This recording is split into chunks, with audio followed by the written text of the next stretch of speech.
This town ain't big enough for the two of us. Bow, wow, wow. Da-da-da. Trevor, we're meeting at high noon. It's actually 9:46 p.m. And also, almost over 2 years since we've last recorded. What? No. Don't be ridiculous. Do you think people are still listening? Absolutely not. Well, let's bring it back. What movie should we talk about to bring them back? Tombstone. Okay. Well, relax and rewind. Tombstone up next.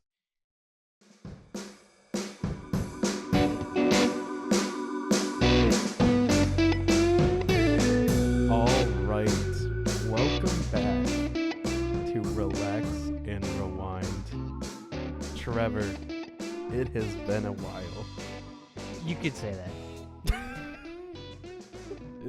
Yeah? I think so. But in the grand scheme of things, what is a couple years, really? You know? It just allowed us to hone in our podcasting skills. You know? We weren't doing it in between, though. So how did we get any better? I don't know. I think we'll figure it out. But as we have said, this is the final return of Relax and Rewind. What do you mean the final return? Finally, the return. Oh, okay. There we go. Finally, the return of the hit mediocre podcast. No, let's not be hard on ourselves, okay? It was good, I thought. Genuinely not bad. But anyways, it's finally the return. After 2 years, we are back, and we are doing. Yeah. So what was why did we stop, Sean? I genuinely, you want a genuine answer? Enlighten me. I genuinely think it's because we could not sit in my garage anymore It didn't. at like 3 below. It was rough, man. It was not insulated. I guarantee if you go back and listen to some of the older episodes, there are just you can hear us like you could probably hear shivering. our teeth chattering when someone else is talking. I guarantee there are times where you can also hear me go like trying to get through a statement. It was so bad. I mean, big life changes since the last time. I mean, yeah, I got an apartment. Yep. I'm unemployed. don't do that to yourself. Well, you know. But I'm honest with the people. Hey, you know what? Listening. Honestly, honesty is good. And honestly, good thing you were honest about saying an apartment, because that's where we're recording now. It's pretty nice. Well, thank you. Yeah. I live here, so it's a nice little apartment.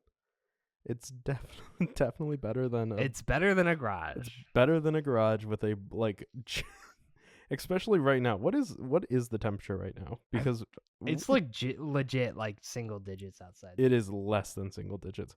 It is -5. Really? It is -5. As of right now. Wait, convert that to Celsius for our European friends. -21 degrees Celsius. Whatever. So if we were in that garage, that big metal tin, it would probably be we wouldn't be recording. We would Just not be straight alive. up. We would not be alive. We would No. be dead. But we are back.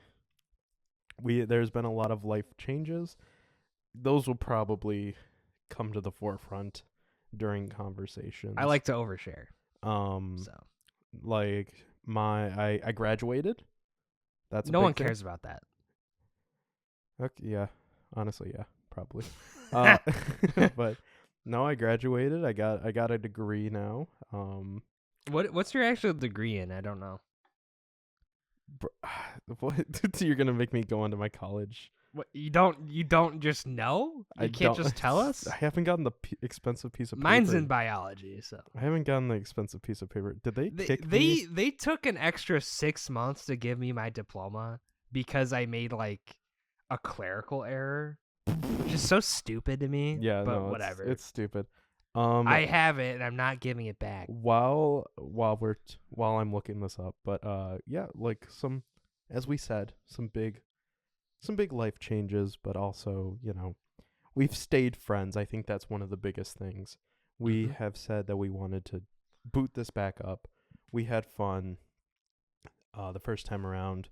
I think for any of you returning listeners, I highly doubt anyone's returning to this. But if you remember Graham, we're all good friends still. Don't worry. He will be on an episode. To call Graham out right now, his schedule is ass. So love you, Graham, but we decided to record without you today. But we will definitely be back. He will definitely be back. I think we can bring in some new people to record. Well, the list of people I know is really short now. Yeah, no, that so definitely, you're gonna have to do some heavy lifting on that front. that definitely dwindled. We could always bring in my girlfriend, once in a while. What Maybe what does she know about movies? I'm calling you out. I did just show her Singing in the Rain. She had never seen it, so I haven't seen that. Brother, you gotta. Okay, well, that'll be an episode, I think, down the line. But anyways, let's get into this episode. We're already a few minutes in. But yeah, so we decided that we were gonna come back, and we sat in my car, and we're trying to figure out what was the comeback episode. And originally it was Tropic Thunder a year ago. Tropic Thunder is a great movie. It's a great movie. It will be covered on this. Someone will guarantee pick it. But we were sitting in my car, and this is going to be your pick. I don't know what number pick this is of yours, technically. I have no idea either. But I do have the letterbox. Have the letterbox list that I kept. The movie I picked was Tombstone. Why did you pick Tombstone? Why do you think it's a good comeback movie? Because it's got Kurt Russell in it. Is that it? Pretty much. Okay. Well, and it's a Western. I was in, sometimes you're just in a mood for a Western. Yeah, that's fair. Well, you could have said, Kurt Russell comes back to being what is he? Well, he was a lawman in Kansas, and then he goes with his brothers to Arizona in Tombstone. So the call to action is to him returning to his profession of being a lawman. Mm-hmm. Just like we're returning to our profession of being mediocre podcasters. Professional podcasters. Professional? I don't. Do we want to say professional? In my mind, we're professional, so. I will say, actually, you know what? We are professionals, because I did re-listen to some of the older episodes, and I forgot that we have beef with the Smartless guys for no reason. So Will Arnett, Jason Bateman, and Sean Hayes, who do the Smartless podcast. I don't even know.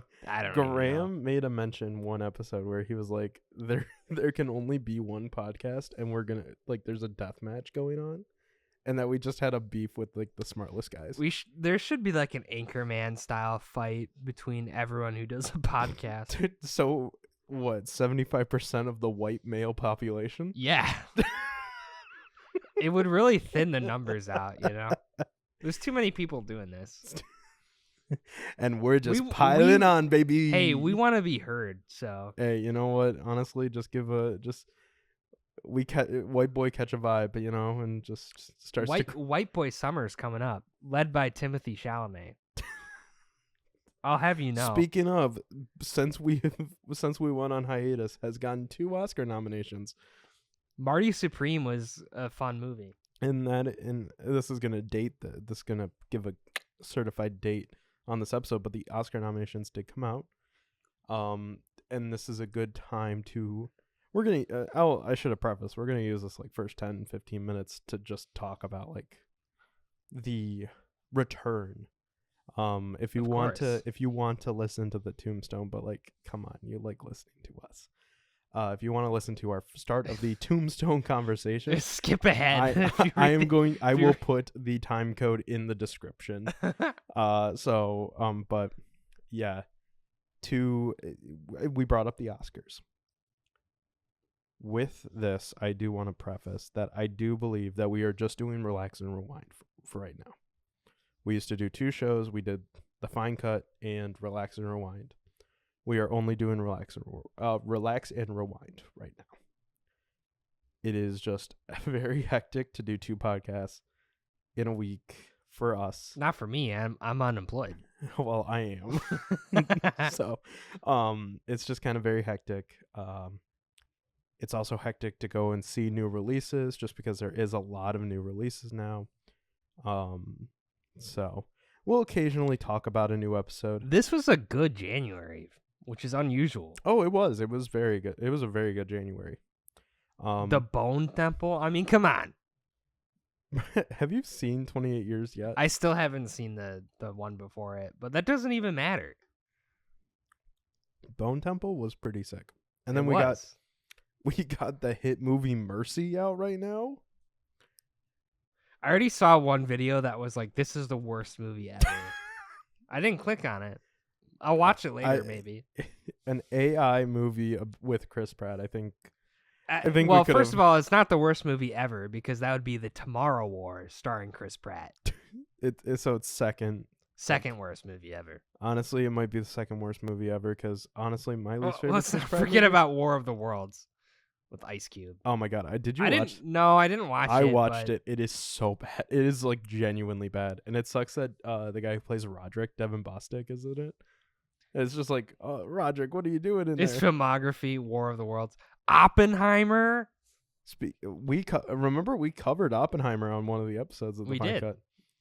But so, anyways, we're segueing back into that.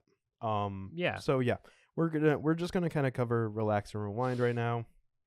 We might return to the Fine Cut. I don't fully know. Oh, for sure. I mean, maybe. And it might. And honestly, that was the way you said it, and looking over at you, just deadpan staring and going, "Yeah, yep, we will." Was just comedy gold. Right Shoot there. for the moon, I say. But we could always, Let's do 5 podcasts. five. Oh, fuck no.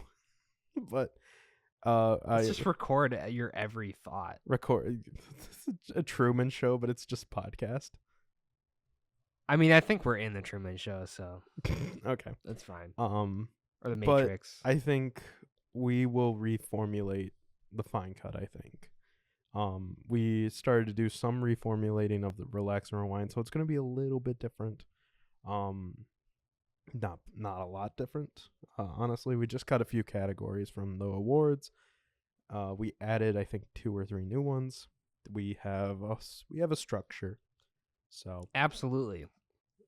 So basically, all this to say that we possibly will return with the Fine Cut. We do not know. It could come back as a. Let's be real. We're not big enough yet to where anyone cares. We should just get into it. So Let's go. We can't keep them waiting. for Tombstone talk. Yeah. Well, hold on. I'm just saying we will get to the Fine Cut, but for right now we're doing Relax and Rewind. We could potentially, Trevor, if you wanna, promote your other side. I have a YouTube channel now. My name's Trevor, so the channel is called The Hidden Trevor. Like, hidden treasure. It's very clever. Anyway. Yeah. We could post reviews on there as well. I'm not saying any of the videos I've uploaded so far are good per se, because I'm still kind of figuring out the whole. It takes some time. I'm still figuring out the whole YouTube thing and like making your own videos. But it will be. It's not just movies. It's very varied topics. Yeah. And like esoteric stuff, sports, politics. If I'm daring that day. Baseball season comes up, dude. That is one thing though. Whatever I want to talk about, I'll post it on there. So if you care enough to listen to me talk, then you'll watch. But you know, if you're listening to this podcast, you definitely care what he's saying. So you go check it out. Go check it out. we're gonna get like 3 views on this, Sean. Maybe not. Maybe not. Okay. Maybe not. A man can dream. Just like how the men in this movie dream about killing cowboys. There's no dream sequences in this movie. Okay, I tried to segue. Okay. It was bad. We can go into Tombstone talk. Okay. Tombstone talks now. Where do you want to start? I wanted to start with, honestly, I just want to ask. Whoops. We may have some drinks off to the side. But where I wanted to start is mainly just like why did you want this movie? Why did you choose this? Kurt Russell. I already said that. Not give me enough. Okay, I don't know why. I watched a video at random about Tombstone, Arizona, which is a real place, and it inspired me to watch this movie. Because I knew of this movie existing prior. I knew of this movie existing already. Good So then I crap, was like, sir. it reminded me that it existed, so I wanted to watch it. Okay. I thought it was a fun pick, honestly. I thought it was a good movie. We'll get to that in my opinion. But yeah, I mean I had fun with it. You know what, I'm gonna just skip ahead. Like I had like my little talking points. But I'm gonna skip to this, and I was like, this movie, to me, it's a fun movie. I'm not saying it's not a fun movie. It is a movie of scenes that are awesome and cool, and I feel like there's very little plot. But There is because, like, and we'll get to it's this. almost like the real life story was a little too complicated to dedicate like extravagant amount of time to when you're dealing with the movie. See, but like if you gave me like so this movie is I think 2 hours and 10 minutes long. I would have loved if it was like an hour 40 and it was just guys being dudes, like, you know, going into shootouts and stuff. But I would also have loved if it was like a 2 hour and 30-minute getting kind of in the nitty gritty of like, here's some story beats, here's some character beats, because I do feel we'll get to the characters. Well, like I said, I spent like a whole 2 hours like reading about the real life events like after watching the movie because it was that interesting to me. Do you have any other facts? I did pile some notes on. I don't know if you want to talk about the plot first though. Yeah, I can while you're pulling up your notes, I can talk about the plot a little bit. I'm looking at them. Oh, well, go on ahead. Well, maybe I'll explain the plot. So the movie opens. I don't remember the first scene actually, but anyway, it's the wedding. It opens with the wedding. Oh yeah, we open with the bad guys in like Star Wars-esque fashion. They're at some wedding in Mexico, and the Cowboys, as they're known, because they're not very creative with their nicknames. It's a band of bad guys. Okay, it's the Wild West. Oh, stop you right there. What? We are gonna get to the band of bad guys. We're gonna get to the band who plays them because I think it's one of the most interesting things. You mean the actors? Yeah, we will. Okay, well, I'm just explaining the plot, Sean. Yeah. Go okay, ahead. let me explain the plot. I'm sorry I said anything. Okay, so they're at a church, and then they shoot some people up. They shoot the bride and groom, in fact. So they're really bad guys. If you didn't know that already, okay. And they all have some kind of suicide. They all got matching little scarves. How cute, like little red sashes. So you know they're in a gang, okay. And yeah, they shoot a bunch of people to indicate that they are the bad guys. And the priest comes out and says, like, in Spanish, you guys are like losers and get ready for like he's quoting the Bible and he's like he mentions the 4 horsemen of the apocalypse, okay? Very symbolic of what Yeah. happens later. Okay? And then you're introduced to the good guys. When Or I, the guys who are framed as being the good guys. Because, this is based on real events. Mhm. And real events tend to be a little more gray than black and white. Are you saying that our nation's police force It was the are Wild not? West, Sean. There were no rules. Just want to put this out here right now. Go fuck yourself, Ice. Oh, yeah. Yeah.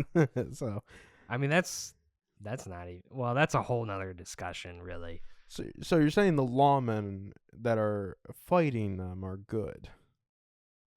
Okay, wait, don't confuse me. Wait. Wait, who? Okay. He's a federal marshal. Oh, okay. You're talking about... Okay. Okay, so we're Wyatt Earp original. off the train in Tucson, Arizona. We are introduced to Kurt Russell, who's playing Wyatt Earp, Mm-hmm. and his 2 brothers, Virgil, the older brother, played by Sam Elliott, Sam Elliott, yep. and the younger brother, Morgan Earp, played Yep. by Bill Paxton. Yep. The movie doesn't mention that there's 2 other Earp brothers, but we don't get to see them. I did not know that there were There's 5 of them. Yeah. There's 5 Earps? Yeah, there's a Warren Jeez. Earp and then someone else. I Oh, don't remember oh. his name actually. So the thing with this is that Well, they weren't involved with parts of the story. That's why they cut them out. yeah, they were they were off doing other things in like Montana probably.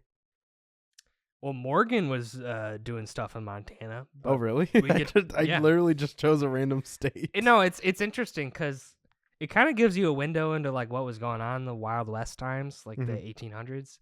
Like the Earps they were doing crap all across the country, which I don't know if you think of the 1800s as being like people were, well traveled, but they were from like it every. was the Western They were expansion. they were doing all So. sorts of stuff across the country, so I think that's interesting. Yeah, I didn't realize. So I think we can get into also like the kind of the iconography of this movie, because we do have I have a friend we have a mutual friend, who I'm gonna tell you who it is, but really loves this movie.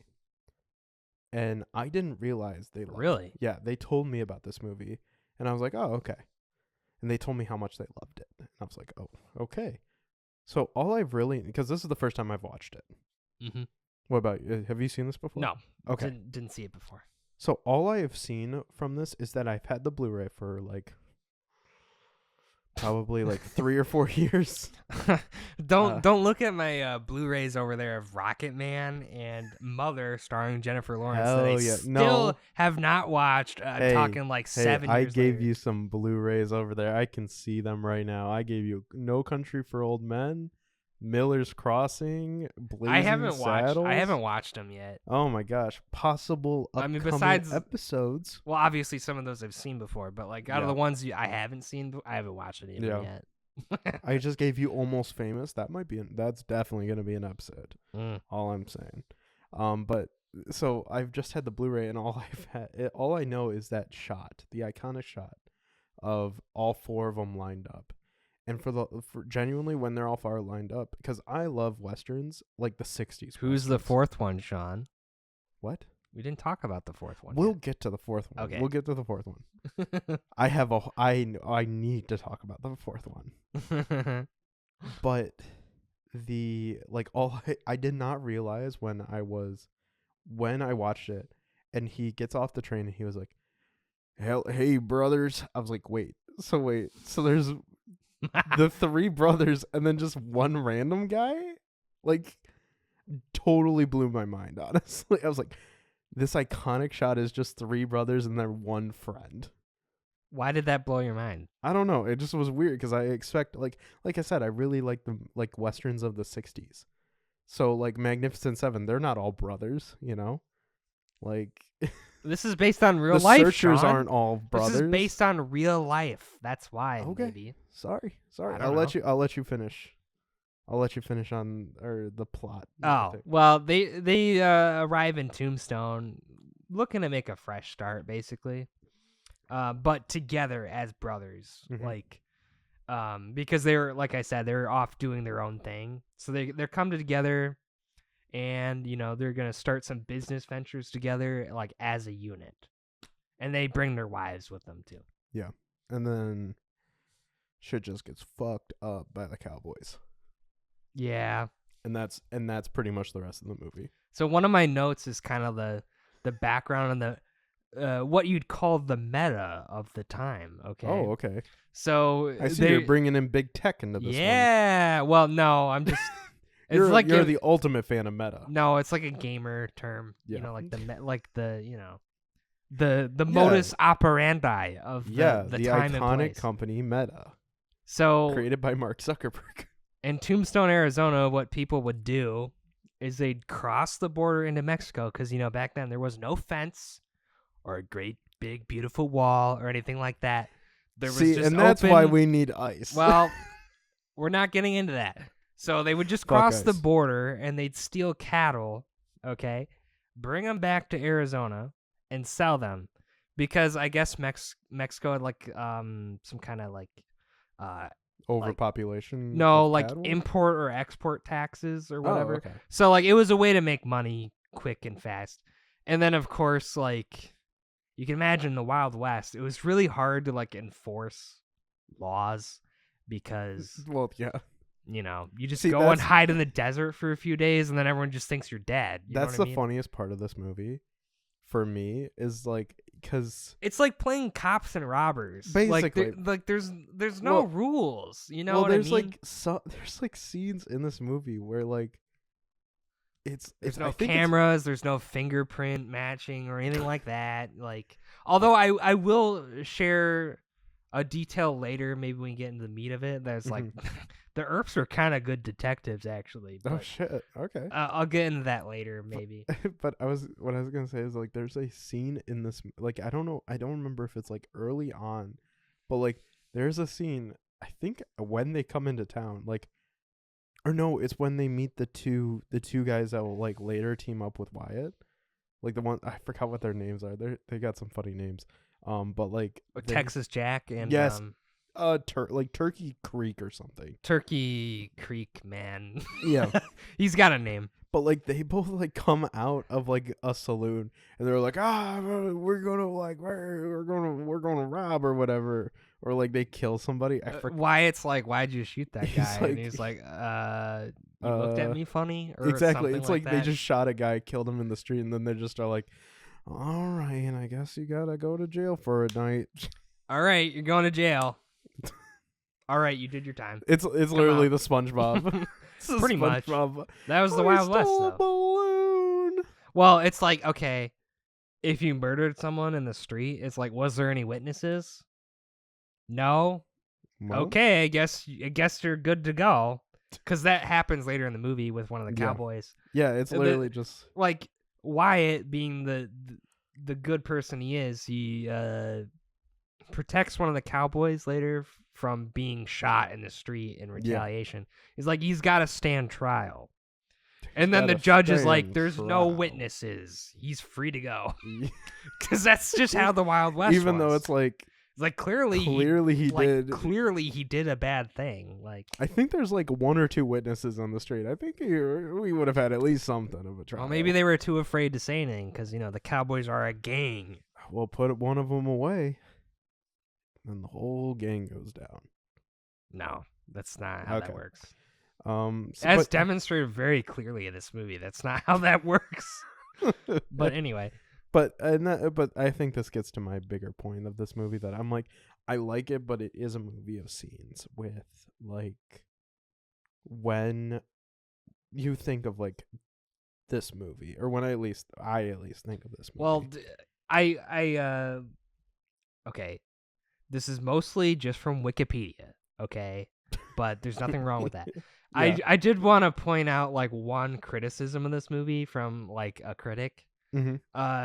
So critic Lewis Black, writing for the Austin Chronicle, viewed Tombstone as a mess and that there were 2 or 3 pre-climaxes but no climax. Its values are capitalist rather than renegade, which is okay if it's metaphoric rather Bro than said this literal. movie was Goonies, I Worse, guess. as much as these actors heroically struggle to focus the film, the director more successfully hacks it apart. So this guy did not like the movie. I see. I I think liked it. I Just think for the I record. like this movie. I just don't like it to the degree that like I think a lot of people like this movie because I do feel like this is a dad-core movie. I think Dad core. Is it just because it's a Western? no, I think it's like a Western from the 90s and it has a lot of like themes of like older brothers. Like I feel like it's just like, you know. Oh, brother. So I don't know. but as I was saying, is like, it just feels like a movie of scenes. I still had fun with it though. I still enjoyed it. I just am like, this is one of the talking points I put is like, it what I'm getting at as well is like the style of the movie. I feel like outweighs the whole plot and story, and I think it's perfect on like one of my talking points that said, is this the best mustache movie ever? Like the Kurt Russell's mustaches. the mustaches so in this movie are dang insane. good. I genuinely think every single man character in this movie has a mustache, and I think I maybe saw 2 that didn't. Well, Like- it was the style at the time. But that's what I'm saying. Is like It's like I back feel like then. it's being sold more on its It's style like back- than its story. I think that's one thing that is tragic that we've kind of lost, because in the Wild West, to stand out, you had like a sick handlebar mustache. Okay, nowadays you wear something like that, you're just a hipster. And no one likes you. So it's just a So woke hipster, I guess. now, if I could grow a mustache like Kurt Russell, it makes me wonder. Maybe they're fake mustaches. I really hope not. I feel like I feel like they're all real though. all right. You know what? You- I'm looking. While up- you're at it, Google where they filmed the movie, because I'm wondering if they filmed this in actually Tombstone. I think it. Well, I have Wikipedia open. Because Tombstone is a the real main place. source. This is all based on real events. Tombstone, Arizona. I'll give you a little background. So Tombstone. I will say this. It says primarily shot on location in Arizona.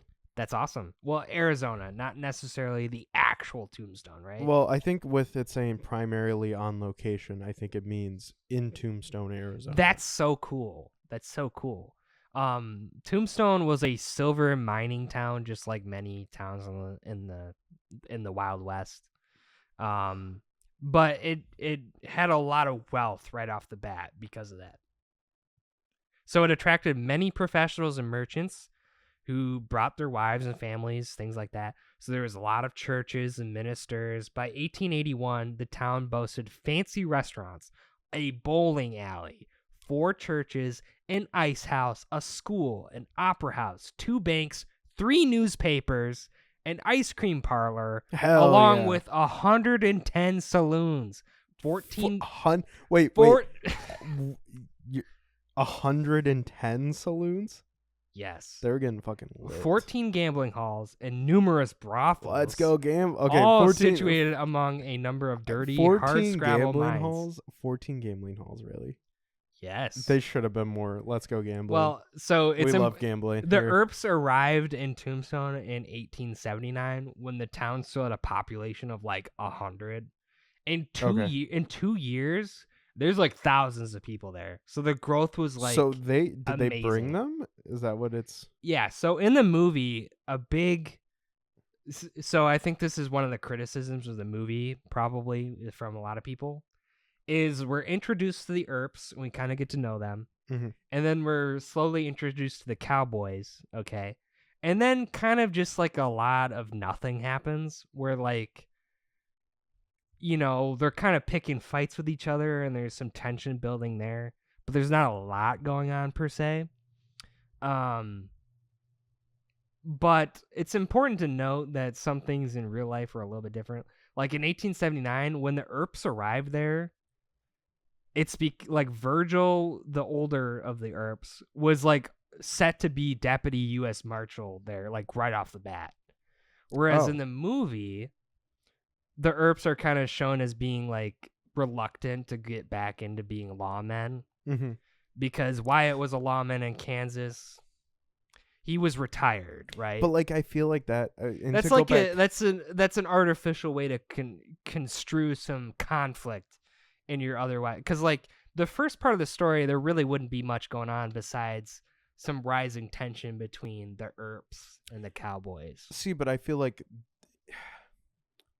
Earps and friends. I would have more liked if it was like, oh, okay, because that is, I mean, that's the trope, is like a guy comes into town, it's like a new sheriff, and then it's a bad guy. I feel like that being mixed with a lot of like the interpersonal drama that Wyatt Earp has with his wife and his love interest, like that, I feel like, am I crazy when I say like First of all, I did not understand that plot at all? Hey, the first thing I thought of right off the bat was like, is this woman real?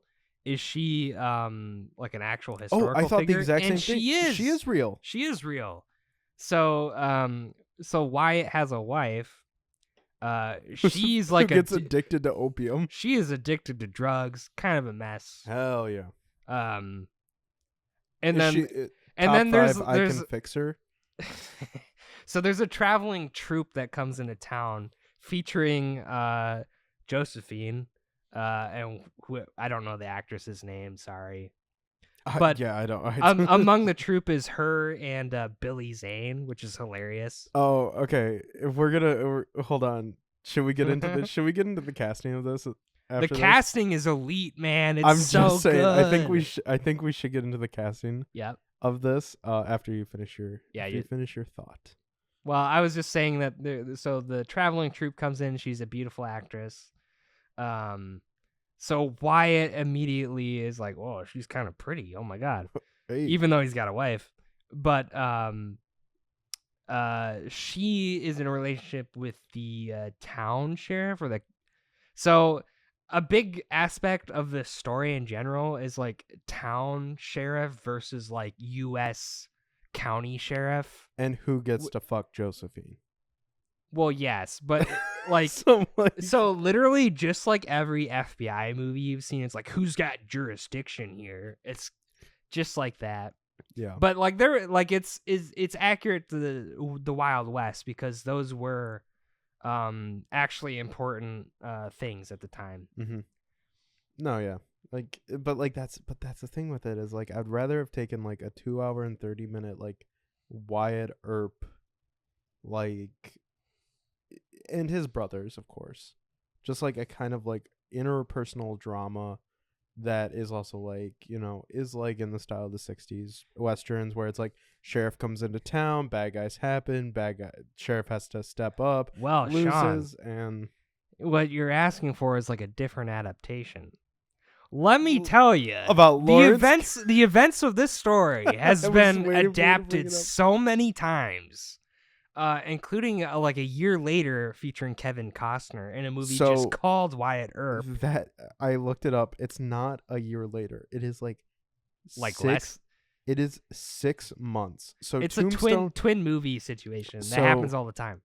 Yeah, like Olympus has fallen and that other White House movie? House is down? Yeah. Yeah. Where like the script comes out and then someone's like, oh, that's a good idea. I'm just going to write the same story. And then. So the release day for Tombstone is, I literally just had it. Hold on. I mean, I can see why it's been adapted that many times. It would be excellent as a series, like a TV show, like I mean, first of all, a documentary about this stuff would be amazing. There's definitely a Wyatt Earp. There's tons of that TV show. There's a freaking movie that's trying to show the events in Rashomon style, which is like Japanese, like Rashomon play style. Wait, which what? is hilarious. Wait, is there a movie like that? Wait, I tried watching it's on Amazon. I tried watching for like 5 minutes. And what is it called? Oh my god, this is. I'm actually kind of excited. It's Tombstone Rashomon. Wait, what? I don't know if I'm saying that right. Is it but called Tombstone Rashomon? It is. It's on Amazon. It's very low budget, Sean. It's very low budget. But it Okay. opened with someone quoting something from one of the newspapers, so I thought that was cool. Okay. We'll get into that Yeah. too, because Uh, that's something that's not really touched upon in the movie too much, but is Mhm. relevant for the real life events. so because we just mentioned the release days. So the release day of Tombstone is Is it a summer movie? it's actually not, and That's crazy. and I have some like I want to bring up, everything with it, because I do want to say it was released on December 25th of 1993, Christmas.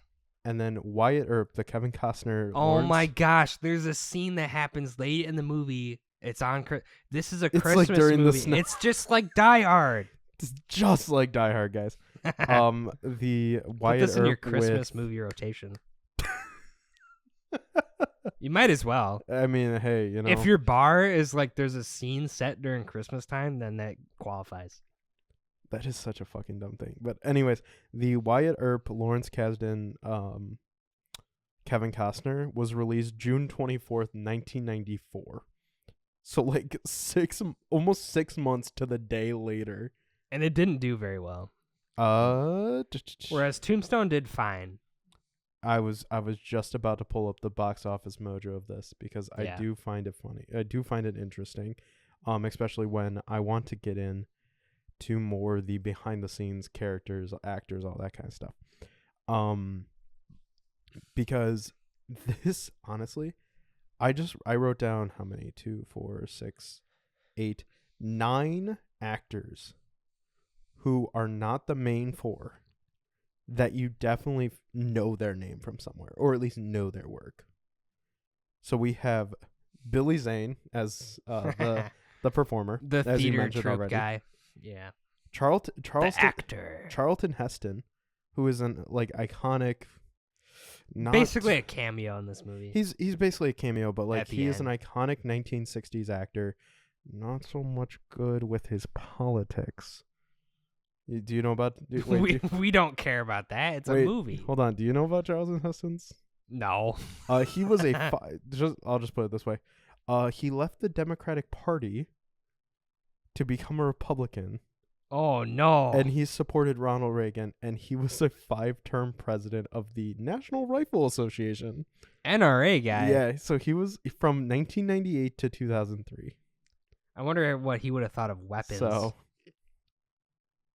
the movie yeah. probably boycotted it, honestly.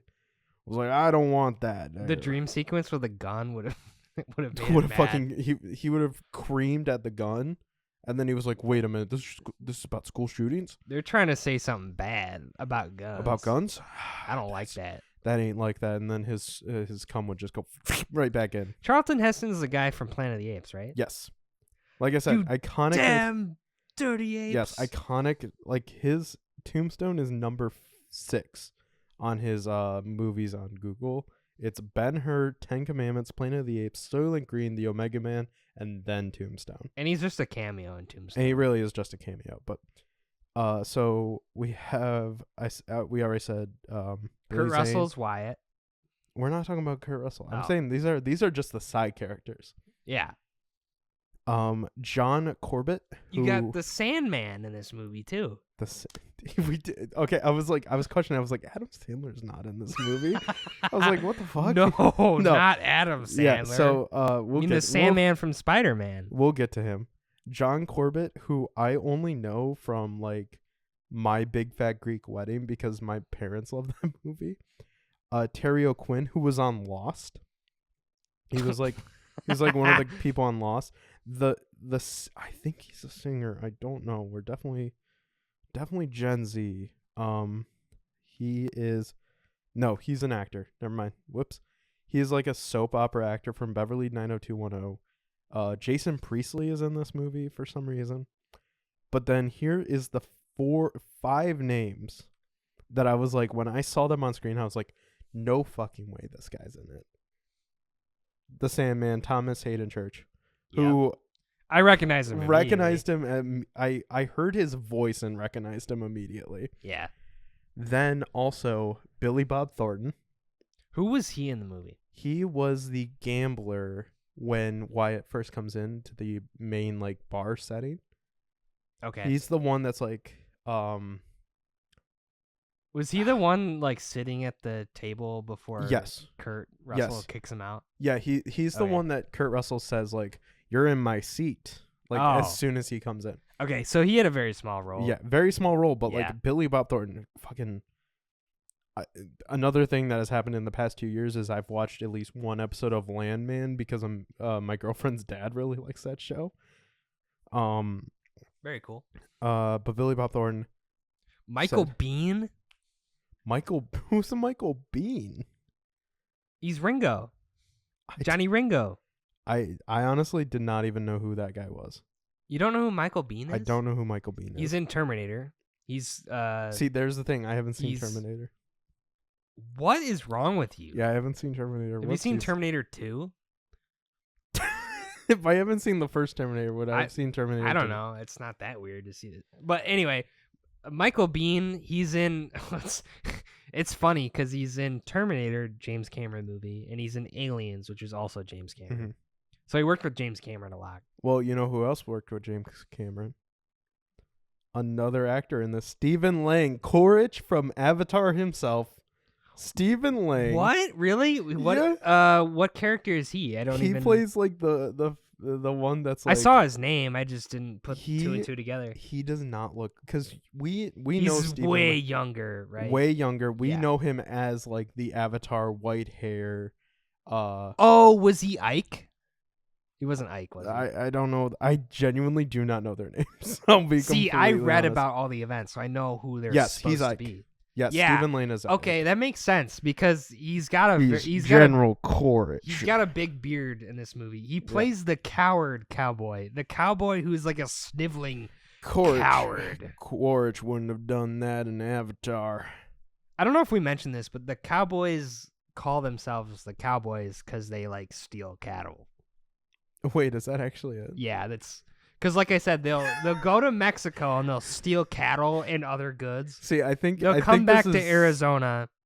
Well, and sell yeah, it. you mentioned that, but I didn't know that. Yeah. That was their plot point. So they got this reputation as being cowboys, but like actual cowboys in the region at the time, like if you called them a cowboy, they'd be like, "What'd you say to me?" Because they don't want to What'd be you say to me? associated with that evil gang. They'd Yeah. be like, "I'm a cattle rancher, not a cowboy." Oh, okay. So it was like an actual thing. Like they were like notable. That was like a notable gang because they were up to no good all this time. You know, Well, like see, like this is they what stole cows and cattle. See, I was like, oh, this is Fun fact. fun fact. I have many of these. Okay, well, this is as we are getting to it. Were you still talking about the Were we- extended cast or what? Yes, I was gonna finish that, but we're gonna Oh my we're gonna God, do my the. shirt is sweaty. Holy. Don't worry, we'll have a quick break here in a second, but who is Johnny Behan? He's the sheriff of the Johnny Bean? Johnny Behan. What? Behan. Bean? He's What? like the other. Michael? He's part of the love triangle. Okay. He's the guy in the gray suit. Who? Wait, hold on. He's like the sheriff guy. Are we still talking about Michael Bean as Johnny Ringo, or are we No. talking about a different guy? Johnny Behan is the real life name of the guy.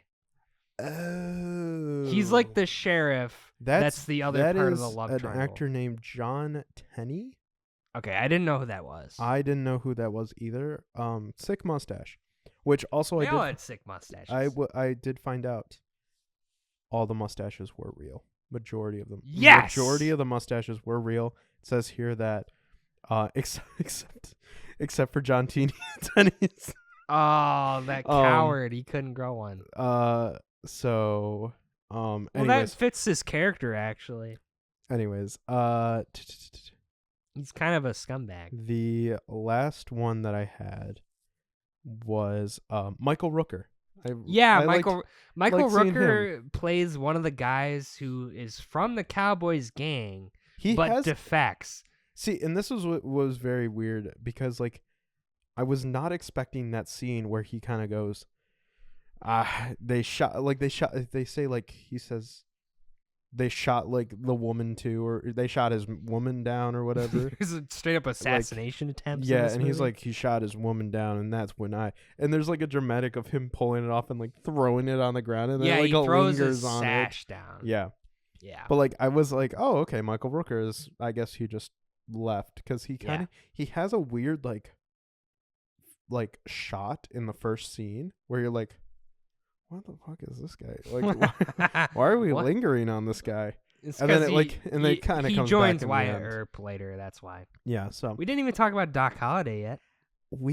I was saving him for the end Okay. because I need to talk about the late great Val Kilmer in this movie.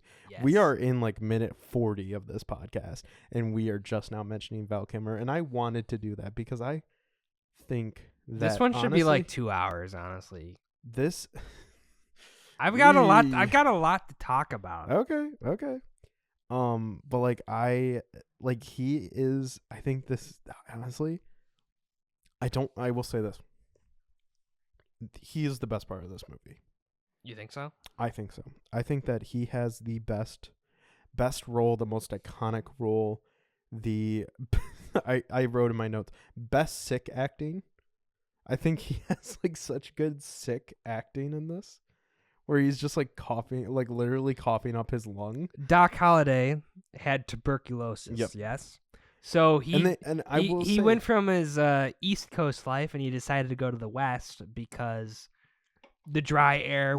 They say in the beginning with yes, which also some, actually some the narrator, narration. Yeah. the narrator is actually someone very interesting too. That is Robert Mitchum. Yep. Who is an iconic actor from the 50s and 60s. Probably most well known for Night of the Hunter, which you need to watch. I feel like you've never watched it. I already know that. So, but yeah, no, but Val Kilmer. You Fantastic go into more Doc Holliday stuff. I actually didn't take a lot of notes about Doc Holliday. Well, it didn't talk a lot about him specifically. He was friends with Wyatt Earp. Well, you see at the very end, My Friend Doc Holliday by Wyatt Earp. So clearly, they were friends. They were lovers. No, I'm just kidding. They were close. They were more friends. than friends. They were friends. Yeah. See, but like it's just Doc Holliday was he had this reputation as like a gunslinging cowboy, but like not part of the Cowboys. He was a quintessential Wild West figure. As I said, with like not knowing that this was actually about the Earp brothers and Doc Holliday, the only two people I knew is like, oh, it's Wyatt Earp and it's Doc Holliday. And with that, I was like, Doc Holliday, he just steals it. And that's why I said he's the best part of this movie is just Val Kilmer. And like, I know this is like a normie take, but he really is the best part of this movie. I think he is amazing. I think his performance is awesome. It's with like even the small scenes where he's like lying in bed and he like just talks. Like there's that one scene with the girl with his mistress or whatever, or his Hungarian lawful wife. Okay. They were Yep. but like he's just laying in bed and it's right after the doctor's like, hey, well, you better stop drinking, you better stop gambling, you better change your life around. And he's like talking to her in the scene where she's like, hey, and starts to like move her hand down. He's just like, oh, well, madam, maybe you are the Antichrist. It's just like that small little scene is like, and just the accent alone, in the wrong hands would have been the worst part of this movie. He's an interesting character. He gets real philosophical actually. Yeah, which is interesting. Like in different hands, this part would be horrible. I think that this movie would not be where it is without Val Kilmer. Yeah. So, which leads me into I think the last little thing I wanted to talk about because I found this kind of interesting. Oscars. Like I said, mentioned the Oscar nominations were yesterday. There was some good nominations. I will say that from yesterday, but this movie was not nominated for any Oscars. It doesn't surprise me. The thing though that really does surprise me though, I'm surprised at least it didn't get one. Reason why is because of that December 25th release day. Mm-hmm. Because like that is like prime Oscar like place. They and I want to read them to you because I sat and I was like, how the fuck didn't Val Kilmer get nominated for an Oscar? No one got nominated for this. Here are the best supporting actors. Or best actor in a supporting role. These are the names. The one that you probably don't know is Pete Postlethwaite. I've heard that name. He's probably I think the one that you will probably most know him from is he's in Jurassic World 2 or Jurassic Park 2. He is Trumbo from that movie, like the main hunter guy. Okay. I'm fine. I'll try to find. Wait. Pete Boss. Oh, he's the I think the dying dad in Inception, as well. Oh no, I know who that is. Yeah, he's so I think that's his only Oscar nomination as well. But he was nominated for he is the dying dad in Inception. I think that's his only Oscar nomination is that he got for that year. For the movie In the Name of the Father. Who else? John Malkovich was nominated that year for a movie In the Line of Fire, which is a Clint Eastwood movie. Nah.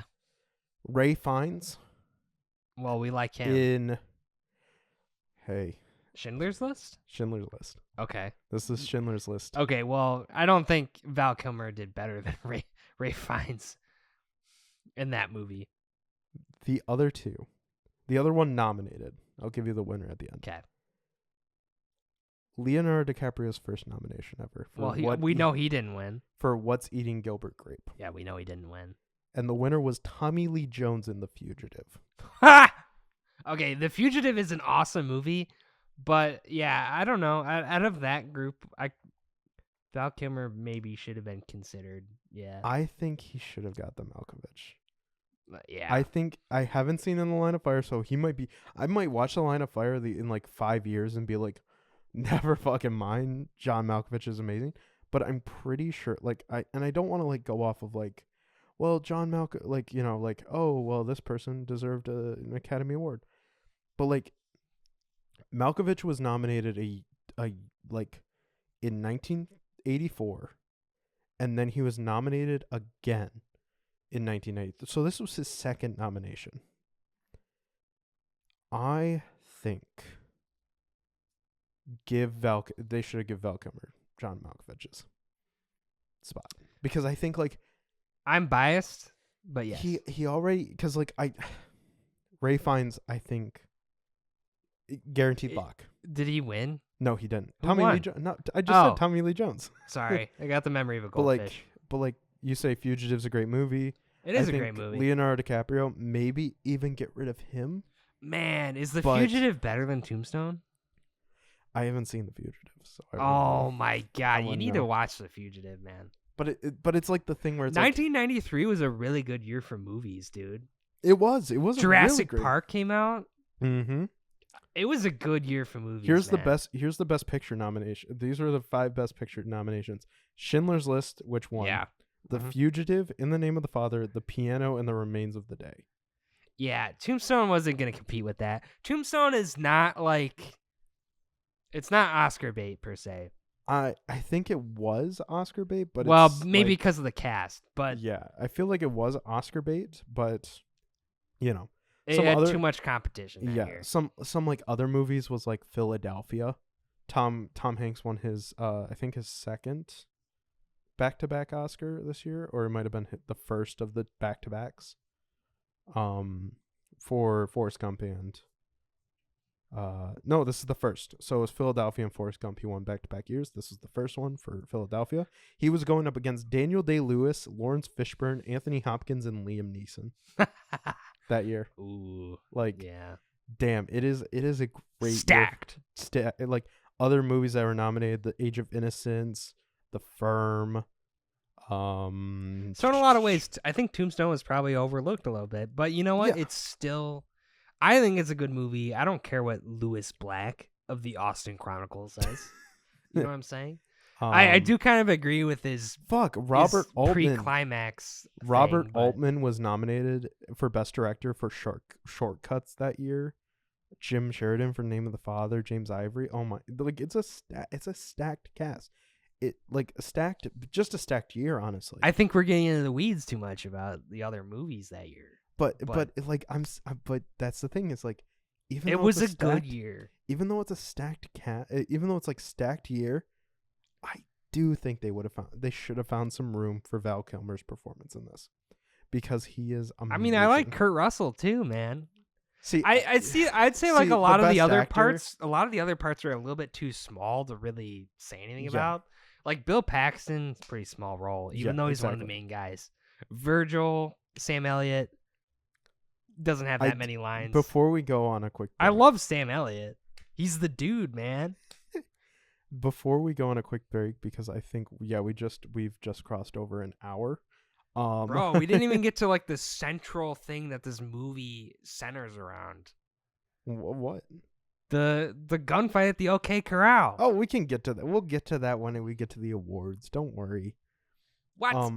Yeah, we will. Don't worry. Oh my god, I have so much. This has to be like a 2-hour episode, Sean. I'm telling you, because I got a lot to talk about. Okay. But Kurt Russell, like, okay, like I said, I just read off those actors' names for Best Actor. I don't think we're getting Kurt Russell in, but it's like Amy Madigan got nominated for Weapons for Best Supporting Actress this year. That could have been that's Weapons' only nomination this year. I think we could have done Val Kilmer in that year. We could have done Val Kilmer. That's his one. That's the one thing that's just. Let's run a simulation if Tombstone was releasing every single year.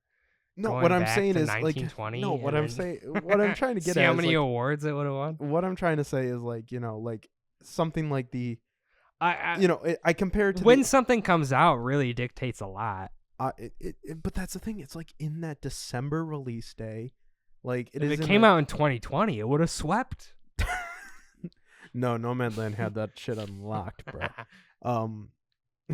But what I'm saying is like Amy Madigan in Weapons is a iconic performance, even like now, like it just came out like 6 months ago, and we still are like, this is an iconic performance.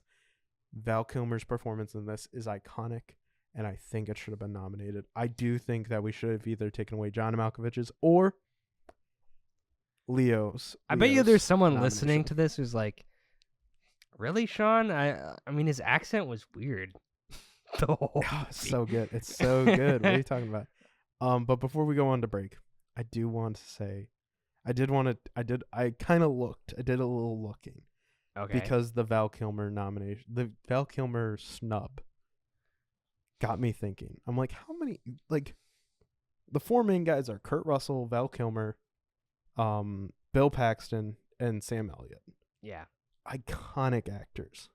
And then the bad guys, you got Michael Biehn and like. Not so much iconic actors. Are you kidding me? In my mind, he's iconic. But I was like, these four iconic actors, how many Oscar nominations do they have between them? 4. 1. Oh. One? Only one performance from the 4 of them was nominated for an Oscar. That's stupid. I just want you to guess who was nominated and what their performance was for. Oh, Jesus Christ. I don't know. Probably Bill Paxton. Bill Paxton was never nominated for an Oscar. Really? Yep. What? He should have won for his role in Aliens. It's game over, man. It's game over. It's game over, man. Well, in my mind, Kurt Russell should have won for something. Kurt Russell's never been nominated. So was it Sam Elliott? It is Sam Elliott. Sam Elliott has 1 Academy Award nomination, and it is for He's in the Leo Club, the Leo Club. right? Leo only has 1 win. That's what I'm saying. Oh, Sam He- Elliott didn't even win? Sam Elliott did not win that. Whoa, only 1 nomination? Only 1 nomination between Well, that the just 4. shows that there's not an. So they only hand out 1 award per year. That's what I'm saying. It's Like- honestly just should have given Val Kilmer that award. They should have given Val Kilmer at least a nomination. But the nomination that I don't know. Sam Elliott's nomination was for the 2018 movie A Star Is Born. Never would have guessed. And you want to know who he was up against that year? I don't care. You ready for this? Who, Sean? It was Sam Elliott in A Star Is Born. Okay. Sam Rockwell playing George W. Bush in the movie Vice. Oh, Richard E. Grant in the movie Can You Ever Forgive Me? okay. Adam Driver in the movie Black Klansman. And the winner was Mahershala Ali in Green Book. Well, I haven't seen most of those movies, to be honest. So This was also the year that Rami Malek won for Bohemian Rhapsody. I started watching Mr. Robot. Oh, shit. How is it? Pretty good so far. I'm Fuck. like on episode 4 or 5. Hell yeah. But like, yeah, no, it's like, this was also the year Lady Gaga was nominated. This was the weird Glenn Close, the wife year where Olivia Colman actually ended up winning. We're deviating from my Western, Sean. I know. But the thing is that this is the iconic Green Book year that won Best Picture. Is Green Book better than Tombstone? I didn't see it. It's got Viggo Mortensen, right? Yeah, Viggo Mortensen Okay, well, was, if Viggo's in it, and he was nominated for Best Actor. if Viggo's in it, I'll watch it. Okay. That's my stance. If he's in Next. any movie, I will watch it. Next episode, we start and you're just like, Green Book, great movie. Bro, you don't know me. I will watch it. Okay. I love Viggo. So that was like the little last thing, because I was like, that's insane that out of the 4 main actors, there's only 1 Oscar nomination between them. Yeah. So, and it's for fucking Star Is Born. Great movie, Yes. but really, like, it just furthers my point that I think Val Kilmer should have got nominated for this. So, I think it was a great performance. like I said, I love it. So, do you want to take a quick break and we'll get back? Should I, like, broad strokes, just go over the rest of the plot of the movie real quick? Nah, I think we'll be fine. I don't know, Sean. I feel like we didn't even get through the plot. Just broad strokes. Broad strokes here. Real broad strokes. Okay, just give me 5 seconds. I don't know if that Give me- burp caught on mic. Give me but 5 okay, seconds. Okay. Fine. So, tensions are rising between the Cowboys clan and the Earps, okay? And eventually Wyatt and the other Earp brothers are reeled into being the lawmen of the town because the Cowboys shot the sheriff. Meanwhile, the other guy, Johnny Behan, is like the I don't know, the whole town versus county sheriff thing. It's like a weird thing. But Yeah. he's the other sheriff figure, authority figure. Yeah. And he's kind of sympathetic to the Cowboys. Yeah, he's for them. He's an antagonist, okay? Yeah. So they're kind of at odds with him, too. And then they try to assess. Everything builds up to a gunfight, the infamous gunfight at the OK Corral, which we're not there. Okay. didn't actually occur at the OK Corral, as it is named, Okay. which is stupid misnomer. But anyway, it was like in an alley, like a block away. But anyway, doesn't matter. Some people die. And so the reason the gunfight happened is because they made a city ordinance that, like, you can't have guns Yeah. when you're in Tombstone, and the Cowboys obviously didn't listen.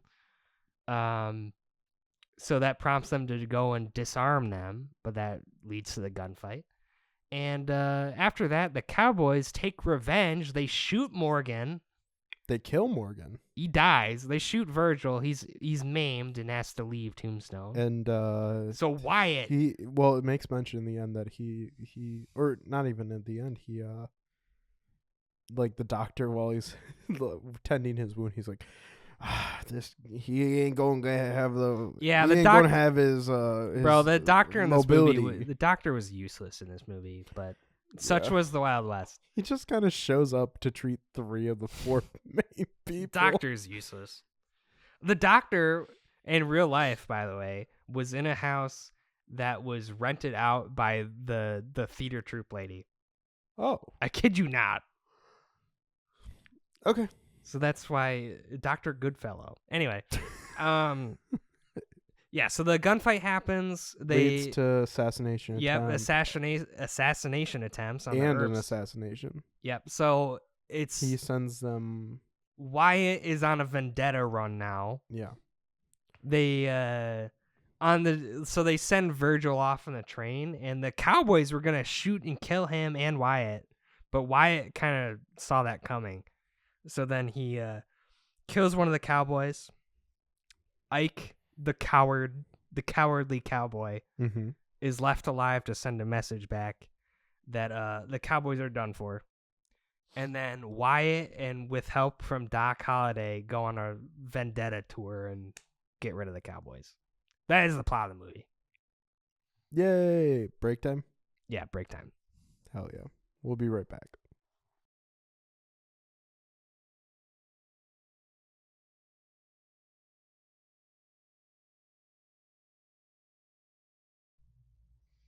All right, and we are back. You ready, Trevor? Yes. If you don't remember or have never listened to this, because majority of you probably have not listened to this. I actually forgot. It's been 3 years or whatever. It's been 2 years, okay? 3,000 years. It's been 5 billion years. What's the Big Bang Theory theme song? I vehemently hate that show, by the way. Bazinga. Bazinga. Let's add that to it. What's the most bazinga moment in the movie? There wasn't one because that's a stupid word and I don't like it. Wyatt Earp. There's some good one-liners in this movie. There is, and we will get to that. But what if he just was like, stick him up, bazinga, like headshots a guy. That's the last thing you fucking hear is bazinga. What if he was just like pew pew while he's shooting? Pew pew pew pew pew pew pew pew pew pew. You're dead. You're dead. Get a little Cowboys and Aliens action. Like laser. That'd be cool. Hell yeah. Anyway. Shout out Cowboys and Aliens starring Daniel Craig. James Bond. Yep. Daniel Craig, Harrison Ford, directed by Jon Favreau. That's a movie, all right. I'm pretty sure he did that movie after the first 2. One of the movies of all time. I'm pretty sure he did that movie after the first 2 Iron Mans. Yeah. Yeah. It's okay. You don't need to verify that. It's fine. Oh, hold on. Actually, Paul Dano's in that movie. Let's stay on target. Hold on. No, we're bringing this up. Paul Dano, Walton Goggins. Holy shit. Really? I think I know my choice. We're getting distracted. Okay. Sorry. We will explore the directorial. It's actually efforts. a direct sequel to this movie. Daniel Craig actually plays Wyatt Earp. No, he doesn't. What's his name in that movie? Just why? Because I have the. I know it's a really stupid name. Why? Because I have the Wikipedia page open right now and I'm looking at it. What is it? His character's name is Jake Lonergan, and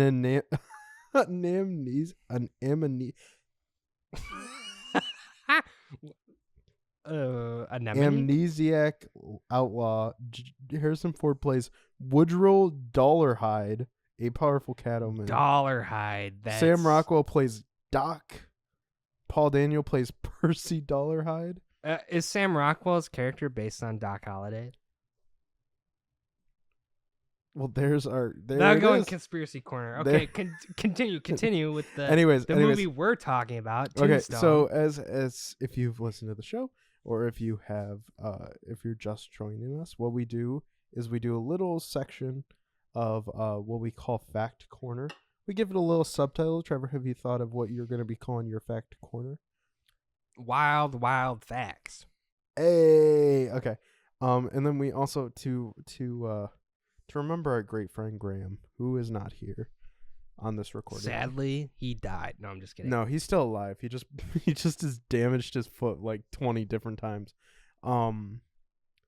He has added some other stuff into it, but his one thing when we first started this was, does this movie pass the Bechdel test? No. In fact, is there only one woman in this movie? No, there's 3, and honestly, Oh, I forgot that the. Oh wait, it does. It does pass. Does in fact pass the Bechdel test. Yes. This movie does in fact pass the Bechdel test. That's amazing. So I forgot about it. yeah. So there's at least 2 characters. It says it meets all 3 criteria. It's at least 2 women. They talk to each other, and their conversation is something other than a man. They talk about her getting addicted to opioids. Well, that's a or fun opium. Sorry, not conversation. opioid. So Yeah. but yeah. So it does pass the Bechdel test. Excellent. And you said you're gonna give your trivia corner, so I will let the floor is yours for about 10 minutes until I cut you off. I'm sorry if this goes a little bit long, but I read about this Don't for worry, I'm 2 gonna hours, and I want to talk about it. I will cut you off. Okay, so a big thing that this movie totally skips over is in the aftermath of the OK Corral gunfight. There was actually a trial, okay, and this took months. The Earps were actually arrested, like in the movie Behan says, I'm going to have to arrest you, and Wyatt tells him to screw off. But they actually do get arrested, and they go to jail for a little bit, and they have to investigate details of the fight. The Cowboys, of course, stated that they didn't start the fight. It was all Wyatt who started the gunfight, which from their perspective, you got to keep in mind, they're the lawmen, and earlier that day, Wyatt pistol whipped a guy because you weren't allowed to have a gun within the city limits of Tombstone. They made that a law or whatever, and they were actually kind of sort of abiding by that rule. But as lawmen and brothers, because Virgil just made Wyatt a deputy and Morgan a deputy, they got to carry their guns around. So there's something there, you know what I'm saying? And then, so there was a trial after the gunfight. The Earps were in jail for some time. The trial determined that they acted lawfully, but only after Behan showed his true allegiance and was heavily testifying for the Cowboys. The coroner determined that, the gunshot wounds of the Cowboys didn't line up with the story that they had their hands up and surrender. And just like we see in the movie, Ike is I'm unarmed. Don't shoot me, Wyatt. I don't want to. And then Wyatt's well, get out of here then. Side tangent on Ike. He is such a fucking loser character in this, in my opinion. Well, right after Wyatt throws him out of the gunfight, he goes into the photography studio, which was factually right next to where the gunfight happened. So I guess it's not implausible that Josephine would be in there. They got the locations correct. Well, Ike starts shooting at him again after that, and that makes the later events kind of confusing, why they would let Ike go again. Well, that didn't happen in real life, so there's that. I mean, after Ike said, please excuse me from the fight, I don't want to be involved, and then he's just he nah, gets involved again, I would not have any sympathy for him, but whatever. And then earlier in the movie when Wyatt protects Curly Bill from being lynched, essentially, for shooting the old man sheriff, who was sheriff before him. That really happened, where Wyatt did protect him to stand trial, and then the judge was well, there's no witnesses, so he gets to be free, which is pretty stupid.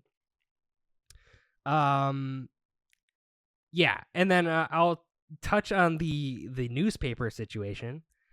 First of all, one of the newspapers in town was run by John Clum, whatever. He became the mayor of Tombstone and was definitely like firmly on the Earps side of the conflict.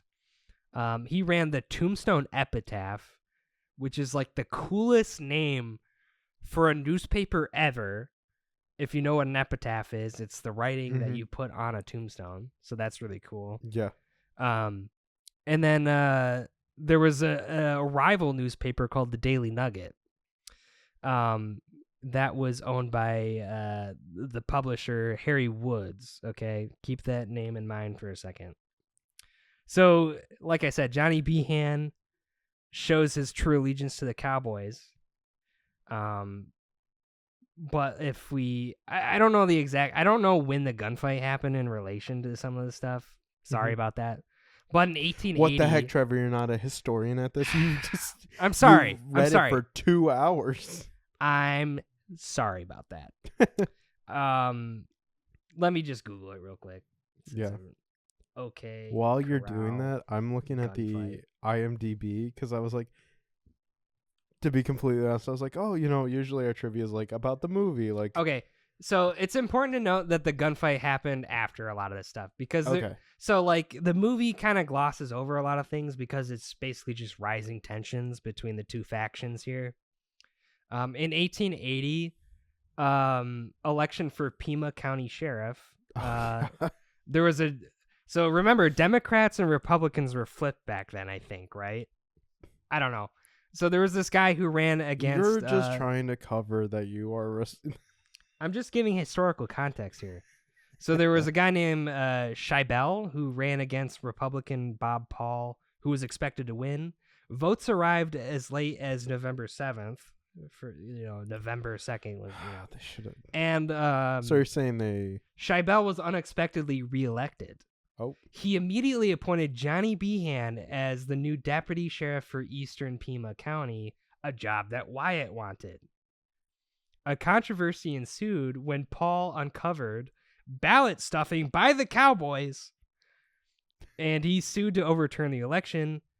There was this precinct east of Tombstone that only had 10 registered voters, and Scheibel won that precinct with 103 votes to 1.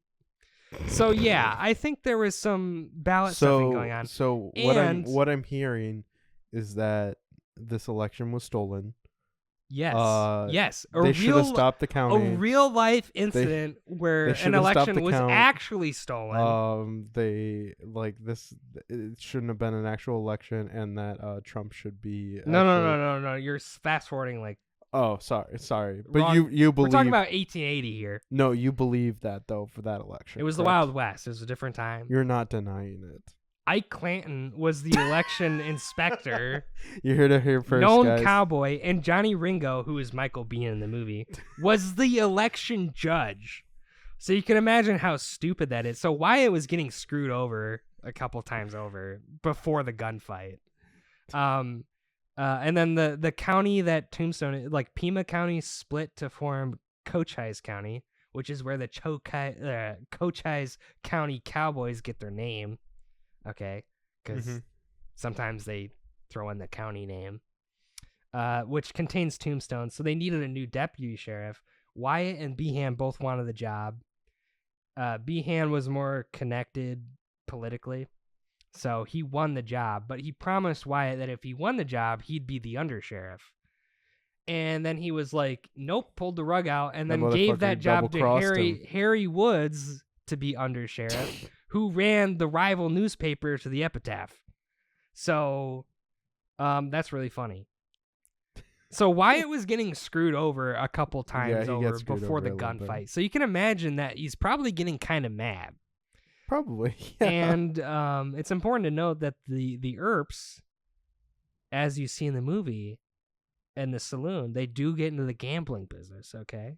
Gambling was not regulated back then. Love gambling. So you can imagine there was probably real life card games where the Cowboys felt like they got cheated. Oh, and they probably did. And if they did get cheated, well, you can't. I mean, he's the lawman. You can't really dispute that with the lawman, right? Yeah. So there's that. And then also, the Earps also did a little bit of pimping. So, which I guess was probably accepted at the time, let's be honest. I mean, it was the Wild West. Wild West had Tombstone was basically Las Vegas.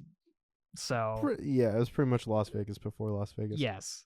As I was saying, I want to bring this up because fact, this is not a normal fact corner. Well, it's based on real events. Because it is based on real events. It's not much about the making of the movie, I guess. Yeah, I was just gonna say I'm on the IMDb page and all I see is like, well, it's basically what you're saying is like, well, actually, this actually did happen, but so it's a lot of that, but like Morgan Earp getting assassinated and Virgil getting maimed happened like 3 months apart. It did not happen on the same night.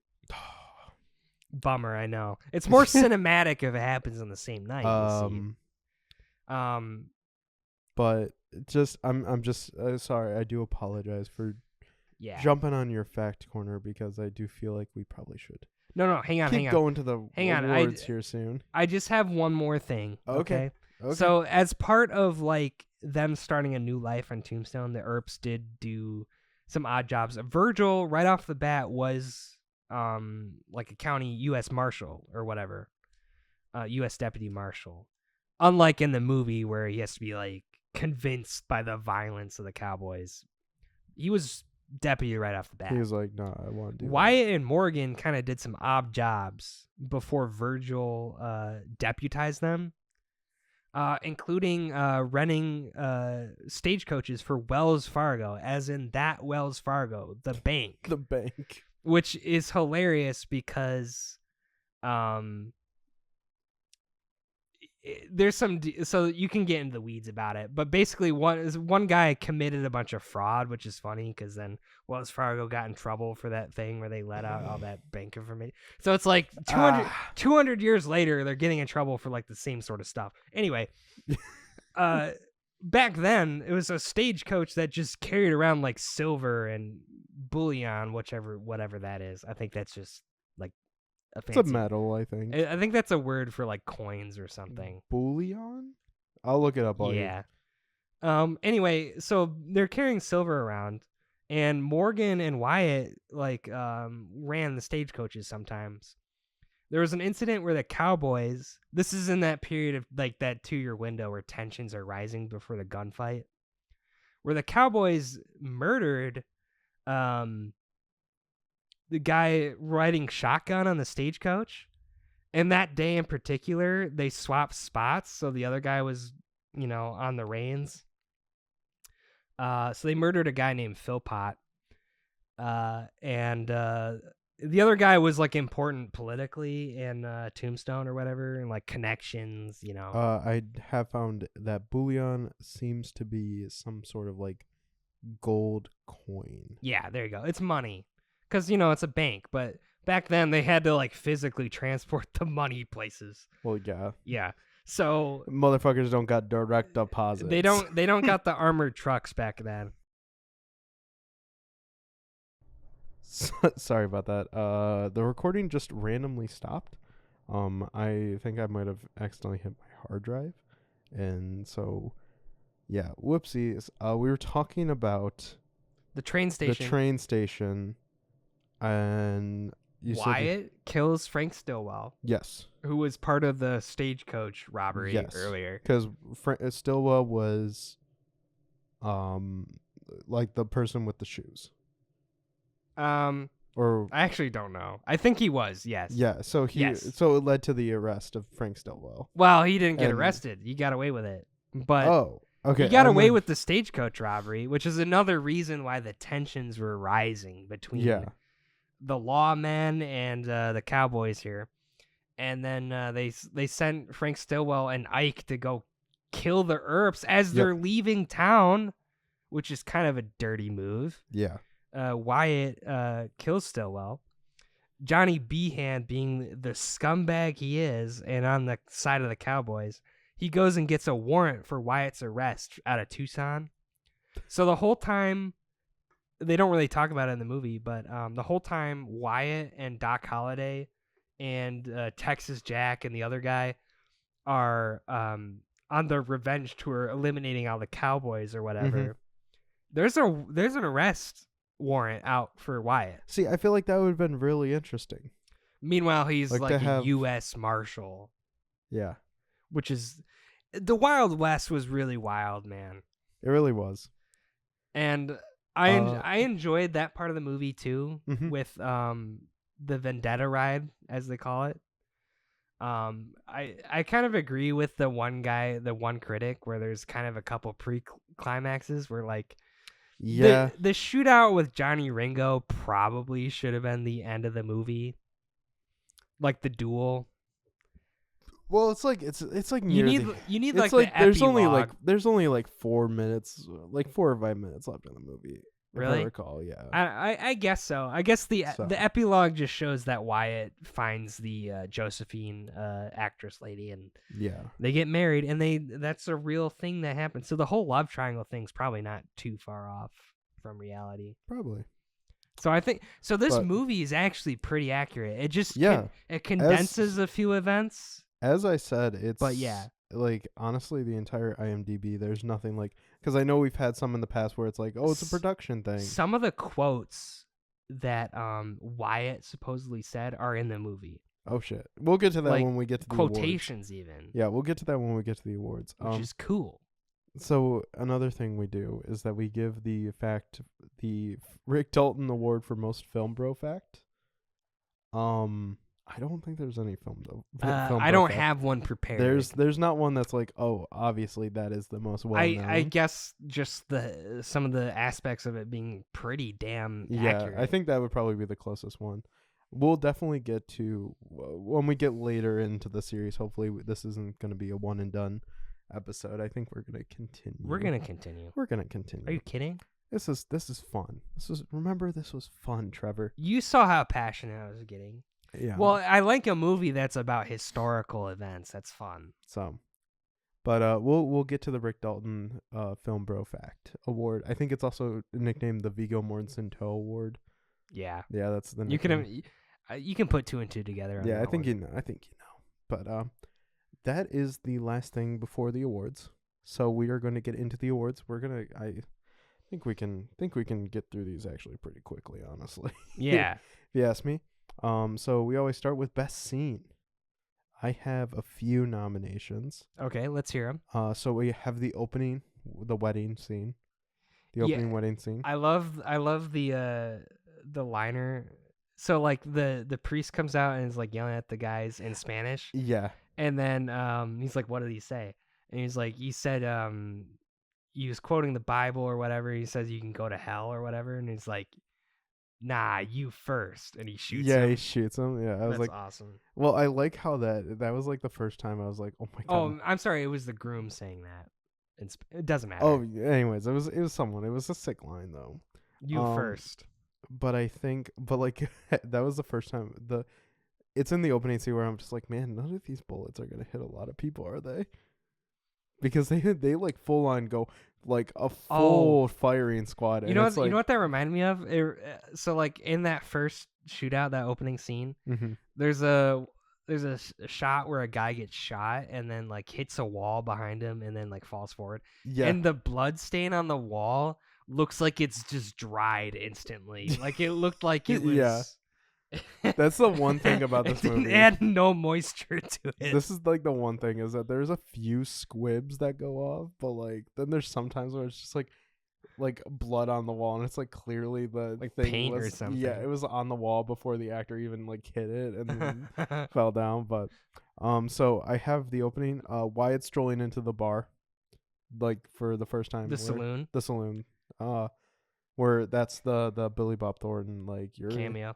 You're in my chair, and it's and I don't mean to keep throwing the quotations out there because I know there's a category, but he's like, okay, tough guy, draw your weapon. Then he says, skin that smoke wagon and see what happens. Yeah, some of these comebacks are like he's challenging him to draw his gun out. Oh my god, so sick. What a I will line. say for this scene, I see. I don't know who does the voice, but like the way he like. Oh, just sorry, I don't mean to interrupt. No, you're Even fine. the You're fine. bartender guy, what's his name, Milt? That's Mhm. a real life person too. Jeez.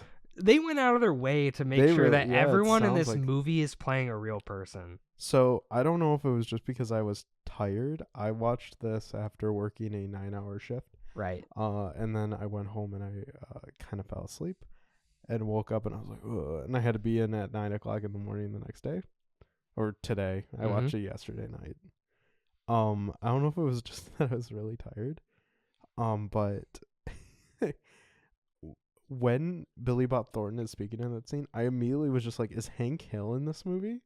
He sounded like Hank Hill for a second, and I was like, and I just looked up Hank Hill because I was like, who voices Hank Hill? And all I can see is that Hank Hill is on Theo Vaughn, another podcast, and he has the exact same mic. It's a Hank Hill, but he has the exact same microphones that we have in front of our faces right now. Wait, Hank Hill? You mean like the cartoon? The cartoon, yes. What do you mean he's on Theo Vaughn? He's just on Theo Vaughn. The voice of the character? No, the actual. I will show you. I will show you this. That's so stupid. Yeah. Anyways, I just thought it was Hank Hill. I thought it was funny. And then I sell propane and propane accessories. I sell propane and propane accessories. Is that Mike Judge? It's Mike Judge that voices him. So. Mike Judge is underrated. Underrated. Idiocracy, great movie. We'll talk about it later.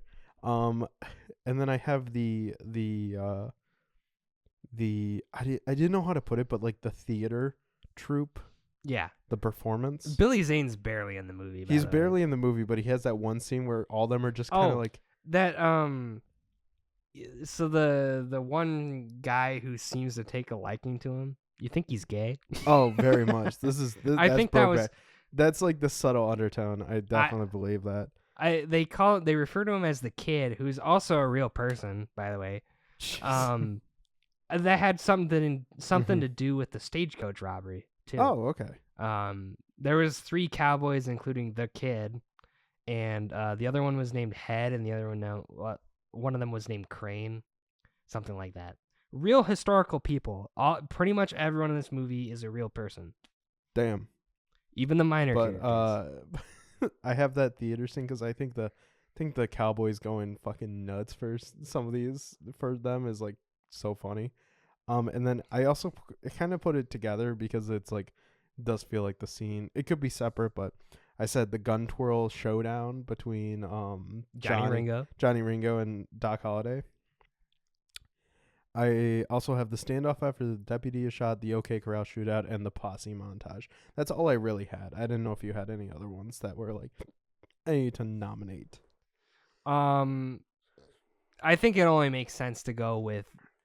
Well, I'm not gonna nominate anything else. I don't think. Yeah, I think. I think the gunfight, the OK Corral gunfight, is got to be the winner. I will say that is the central event. On the Blu-ray, they have a like teaser trailer that would have been playing like on like TV, and like 85% of that teaser is just the OK Corral shootout. Yeah. So hey man, even the detail with one of the cowboys, the one hiding behind the horse, that's accurate to the actual gunfight.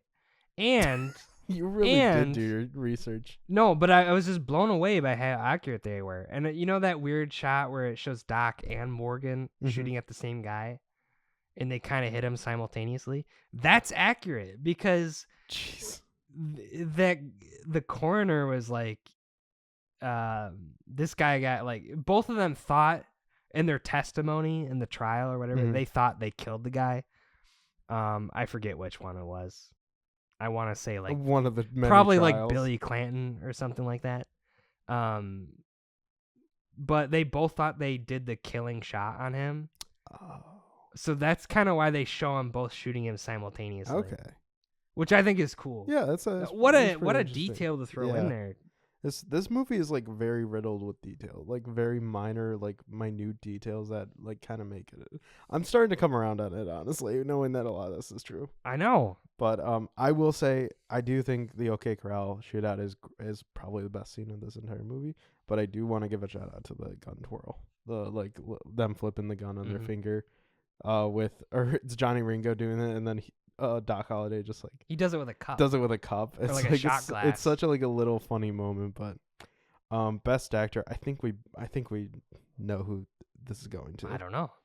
I think it's Val. Well, you're gonna give it to Val. I think it's Kilmer all the way. I don't disagree.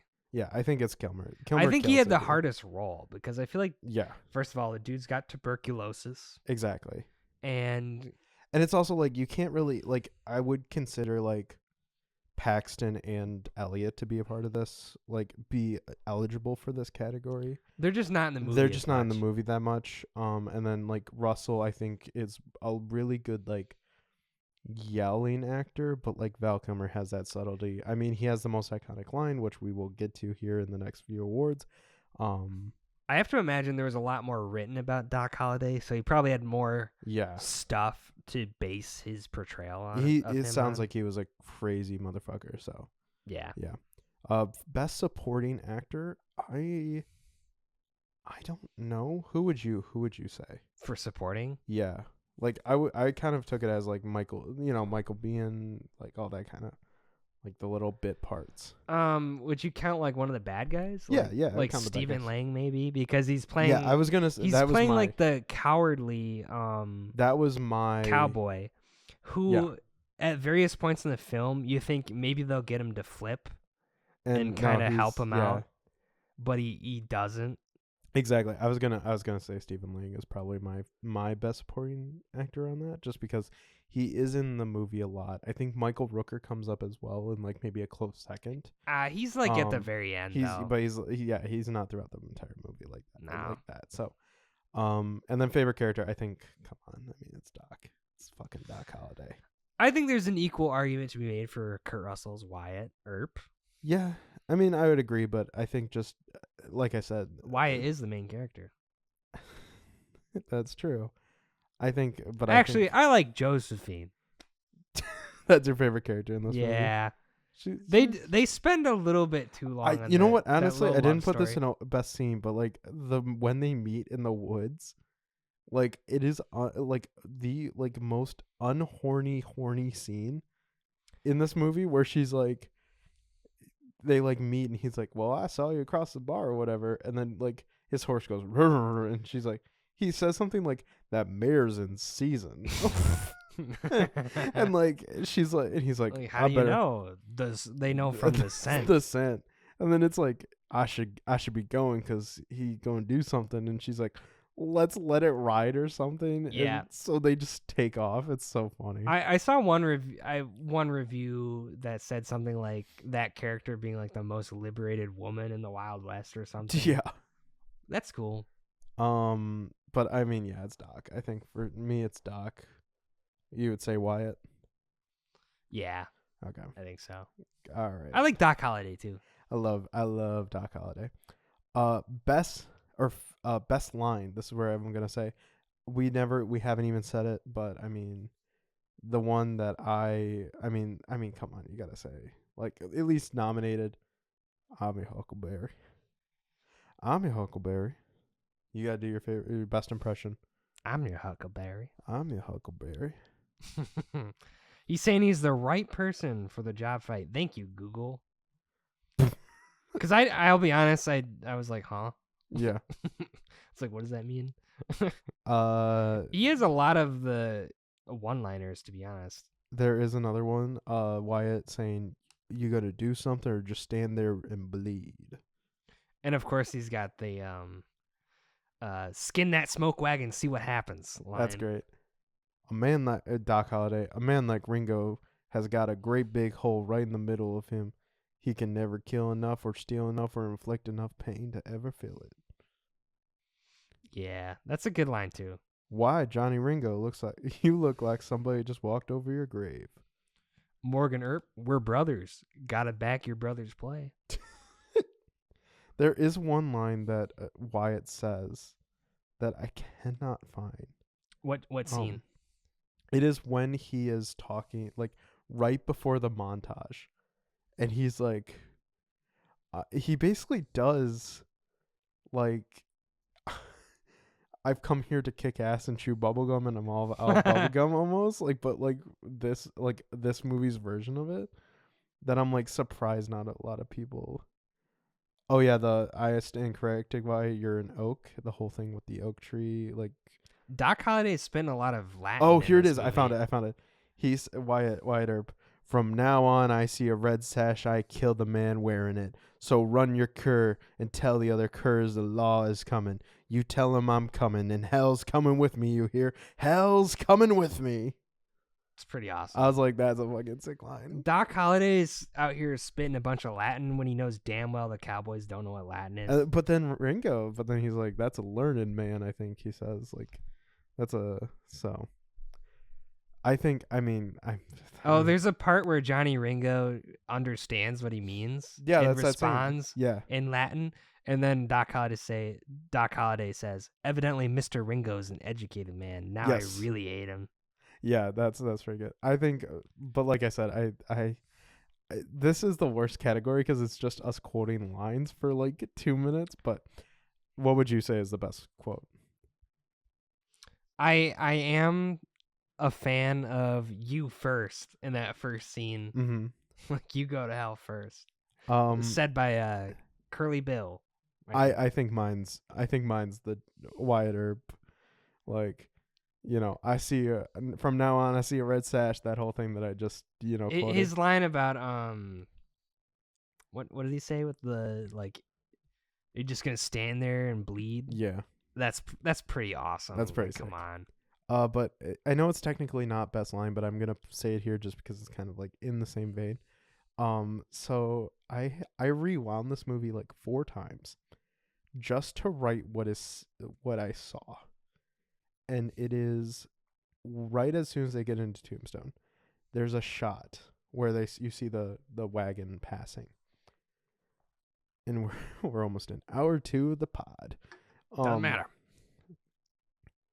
But you see the wagon passing, and and it's a shot, and just in the foreground is a tombstone. It's like a literal tombstone. And it says, and I rewound it 4 times just to write what it says. And it says, "Here lies Lester Moore, 4 slugs from a 44, no less, no more." Yeah, I like that too. I didn't rewind to see what it said, but I like that. It's a great line. But I was no one says it while you're doing it. No one says written. it. It's a but written while you're doing the trivia, I looked at the IMDb trivia. This is a late coming. Is it a real tombstone? Here, when Earps first entered Tombstone, a grave marker in the cemetery, he says, "Here lies Lester Moore, 4 slugs from a 44, no less, no more." A real-life tombstone in Tombstone, Arizona, with that epitaph has been on display for at least 60 years. Lester Moore was a Wells Fargo agent murdered in Naco, Arizona in 1980 by Hank Dunston. Dunston also died in the fight and was buried in Naco. So it's a real thing. Dude, running those Wells Fargo stagecoaches was like fucking a dangerous job. It fucking sucks. Mind you, besides the Cowboys running around, there was Apache Indians who didn't really care too much for the white settlers. Yeah, well, yeah, I mean, with good rightfully reason. so. Good reason. The Apaches are one of the last Native American groups to fight against the U.S. government, because this was the 1880s and they were still active. Yeah. So we'll go past best line. Best piece of music. There really isn't any music that I would say. I think the score of the movie didn't really stand out. Yeah, to it me. didn't stand out. There's a few times where he's like playing the piano and like that's about it. Oh yeah, he's playing the piano and he's playing Frederick Chopin. Yeah. And then Thomas Hayden Church is like, "What the fuck is that?" Basically. Yeah, exactly. And then he's like, "Frederick Chopin. Bitch." Paraphrasing. So I don't really know if that's a needed category, or we'll just write NA for that one. Dark Side of the Rainbow. We haven't done this in a while, so if you don't remember, is there an album or song that would match the tone and feeling of the film? And I think the immediate what? Okay, I immediately thought of Radiohead for no reason. I'm a creep. It's it's a little overused. That's the end credit song while they're walking. That's the little like. It's just I'm Oh. a creep. In that same vein, the Avengers theme song when they're walking during the credits. See, my mind immediately went to one of the greatest Western themes of all time, The Magnificent Seven. I fucking Anything by Ennio Morricone. Yeah, straight up. The Norton to Ruffalo Hulk Award. What actor would you replace in this movie, and with who? Ooh, I wouldn't want to replace anyone.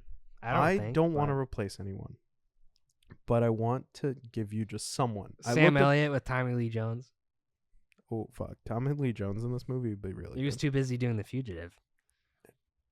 I want to preface this. I looked up the median age of the actors. So most of these actors would have been in their 30s when this film was doing. Sure. So they're in their late 60s, early 70s. Yeah. So I just looked up 70s character actors. Arnold. Playing like the Thomas Hayden Church character. He's like, what? I can't do an Arnold. I was going what to, you but play in there? That was a horrible one. That was horrible. Horrible. Oh my god. But get to the horses. Now you can really tell it's hour 2 of the podcast. Okay. Well, you know. But I looked up 70-year-old character actors because this is a character actor movie. Sure. Hear me out. Steve Buscemi, a part of the Cowboys, or maybe as like one of the like almost like a lawman in Tombstone, or like Steve Buscemi as the bartender in the saloon instead of the older guy. Yeah. Well, I mean, he fits the role of a bartender like at all times. Like they probably tried to make it kind of look like him a little bit. Like he was in some like, because the bartender was like a stereotypical balding older man. Yeah. So like, what if you just get a younger dude in and it's Steve Buscemi? I think Steve Buscemi would fit right in for this movie. He's got. I don't know. I'm not sold on that idea, but okay. I thought it would be, an interesting take. Do you have anyone? I think that's an okay one. I'm trying to think of like 90s character actors. I can't really think of anyone. Okay. See, you did too much reading on the history and not enough having fun with the awards. We need to talk real about life this history. I'm fucking with you, man. It's really interesting. I would love to go to Tombstone, like for real. I'm not kidding. The podcast gets big. It's a bit of a tour. Did you know it's one of the most supposedly haunted places in America? I wouldn't be surprised. Because, so many people died there. Well, it's according to this movie, they Tombstone. just died in the middle of the street. Oh yeah.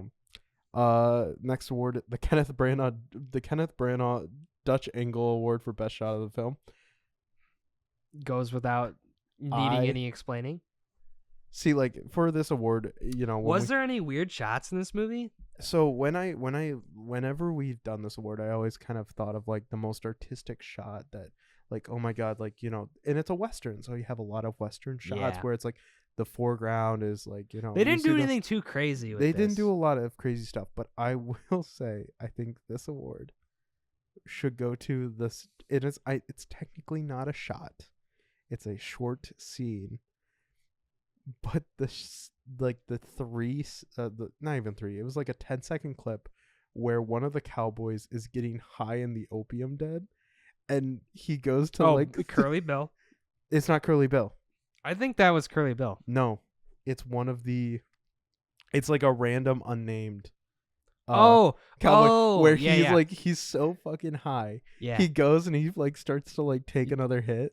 Yeah. And he like looks up and it's just the gun in his mouth. It's Kurt Russell's and gun. just Kurt Russell going. I think that's a fair. I thought that It was was like during the montage. yeah, it's during the montage, but I think it's like I think that might be the the best shot. montage comes to a screeching halt to have this slower Yeah. part. I agree. That's I a good think it's example. I think it's such a funny shot and like it is weird. It's funny and it's also sick as hell. Yeah, So. sure. Cold blooded. You ready for this? I Yep. didn't write a lot of notes for the awards. Sure. This one I wrote a full thing. Like let's a full let's recasting. hear it. Let's hear it. This is your least favorite award. This is my favorite award. This is the Muppet Mayhem Award. So if you don't remember, this is the Muppet Mayhem Award was basically, the Muppet movies are usually one main human actor surrounded by a bunch of Muppets. So Muppets Christmas Carol, Michael Caine, main guy, human, everyone else a Muppet. Mm-hmm.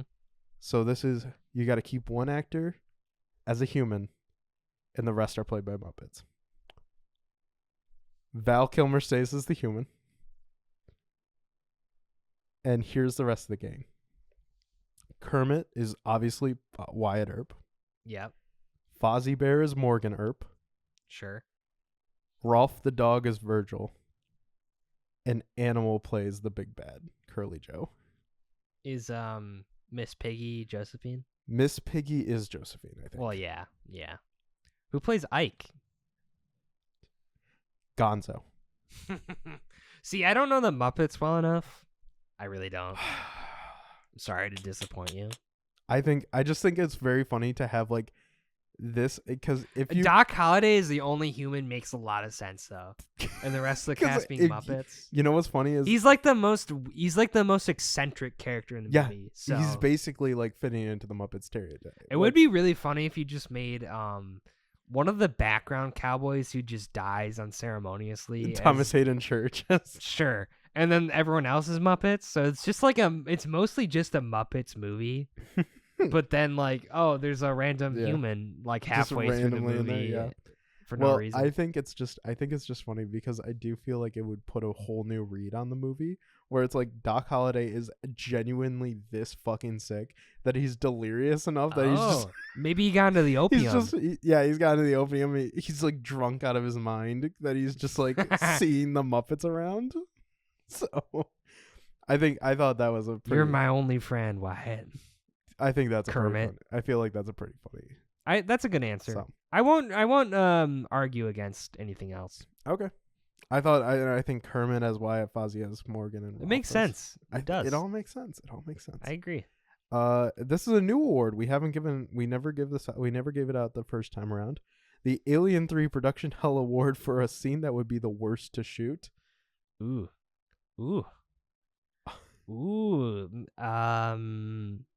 I don't know.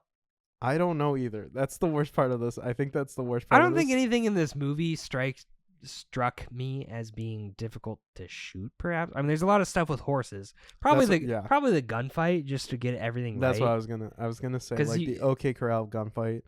But I think the other one was the real life gunfight only lasted a minute or so. Just like it only lasted a minute in this movie. I know. Another accurate detail. It was about the same length as we see. I think, but I will say I do want to put out like another one is,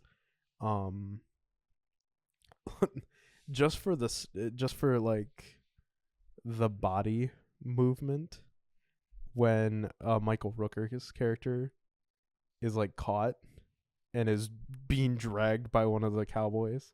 Like I feel like that would have fucking sucked if dragging a man behind a horse, like because it like if it's like too light, it's just bouncing all around. If it's too heavy, can I just mention how much of an anticlimax the movie is? Because he's gotten the entire gang of the cowboys except for Ike, but since Ike relinquished his status as a cowboy, like he let go of the sash. They kind of just let him go for a while. And in real life, he dies 2 years later in an unrelated it says it at the end of the movie. So I know, but it's just kind of like Wyatt basically got like 98% of them, and he was like, whatever. And then the movie just kind of ends. Yeah, it's just kind of with them dancing. So I get what that one critic was saying. Yeah. It would have been more satisfying if he got Ike, but he didn't in real life. Yeah, So something. I like that the movie didn't. It doesn't It deviate. didn't cheat. It doesn't deviate. Yeah. Like he didn't get Ike in real life, so he didn't in the movie. So it's cool. Yeah. Prop award. We don't have a funny title for this. But I'm assuming it's like, what prop would you want from this movie? Wyatt Earp's gun. Fucking yeah. That has like the plate on it that No, says you know what I property want? of Wyatt Earp. I want Virgil's like walking staff. What was the deal with that? No. I think originally it was Doc Holliday's because he's sick, right? And then so Virgil just takes there's actual lore. There's actual lore to this. Oh because God. Doc Holliday was sick in real life. Oh, actually, so he had a big overcoat, right? Yeah. So he exchanges the walking cane with Virgil for a shotgun. And then he's got the shotgun hidden underneath the overcoat. Mm-hmm. That's the lore. Okay. So Virgil's holding his walking stick while Doc is holding a shotgun under his coat. Gotcha. Which is kind of rad. It's kind of rad, Kinda actually. Sick. Now hear me out. Well, I would like the My Friend Doc Holliday by Wyatt Earp little booklet. Is that a real book? Did he actually make that? Oh, let's see. I don't know. Any of the guns from this movie would be sick to have. Any of the guns. Like, I'm willing to bet, like, Kurt Russell probably, like, kept whatever prop he had. You know what I mean? Like, this is a movie where you'd hang on to the gun props as a souvenir. According to Amazon.com, there is not an actual book, but someone, like, wrote a, like, what would be the contents? What would be the contents, and they're selling it on Amazon for $14. Well, there you go. So, we'll figure out a prop. I think we'll figure out a title for this prop award. Oh yeah, and we need to figure that out. I thought it was Chekhov's gun prop award. I think I vetoed that. No, I'm vetoing Why? that. I don't. The gun's on the wall. You set it up in the first act. Then you remind the viewers of it in the second act, and then the third act you get to see it shoot. It's movie 101, Sean. You should know this. I know. Weren't you a film major? I don't know. Also, I did find out from like an hour and a half ago into in the podcast when you asked me what my degree was in. It's in film production. Oh, there you go. So, you had to look it up. I had to see what it was know. about. I mean, I had to see what the technical specifications. Yeah, the technical. Well, no, the reason why I didn't want to name it Chekhov's gun is because I feel like that would be like it implies that it's like the most useful prop, or like a prop that's like used throughout the movie. And yeah, I'm like, it's just whatever the coolest prop is. Coolest prop. But that's fair. We'll figure it out. Yep. The Bone Temple Award for best location in honor of the epic ossuary made by Dr. Kelson, and 28 years later, the Bone Temple. The Bone Temple Award. Ossuary is a new word to me. What's the best location? The best. Well, I mean Tombstone. Tombstone. The entire town. Hello. I mean, I think. Does anything in the movie take place outside of the town? Like, I mean, there's that a little creek. Bit. There's that creek that. Some of it's technically Tucson at the beginning, the train station. You have goes to Colorado at the end. Charlton Heston's house. You have the sanitarium from where Doc Holliday passes. Tombstone. Yeah, I think the answer is Tombstone. I mean, it's fucking Tombstone. Another one, Lego set setting. What setting would you most want this to be made into? A Lego set. The Corral the diorama. The OK Corral diorama. That'd be sick as hell. Like, come on. That's got to be a real thing. Come on. That's sick. Lego ideas. The Lego ideas. Lego would be like, we don't want to advocate anything that, involve people dying. Probably. So on eBay, someone I'm sure has made it anyway. So on eBay right now, for $69.99 or best offer from Rick's Vintage Stuff, vintage good ideas Wyatt Earp OK Corral playset wooden buildings Tombstone 1994. It's real. It's literally just Lincoln logs and like some really like cartoonish that's not Legos cutouts. Come and on. then like cowboy figures. Oh, I mean, the whole story of the OK Corral gunfight, as it's been known, So it does look like someone has made a mock it's build it's quintessential of the OK Western Corral. iconography and vibes. Like the whole setting of Tombstone is what informs many people's idea of what a Western is. You know what I'm saying? From the Reddit, sorry, I'm just reading some of this. It's like from the Lego Reddit. If you could choose the next Lego theme, what would it be? And someone said, let me, oh my god, it was on the, where is it? I'm just looking up okay. It's just a bunch of people talking about how they're broke. Same. The OK Corral has nothing to do with Oklahoma. Damn shame. I don't know. I don't know why they would call it that, you know. Oh, I forgot you can hear that. I can.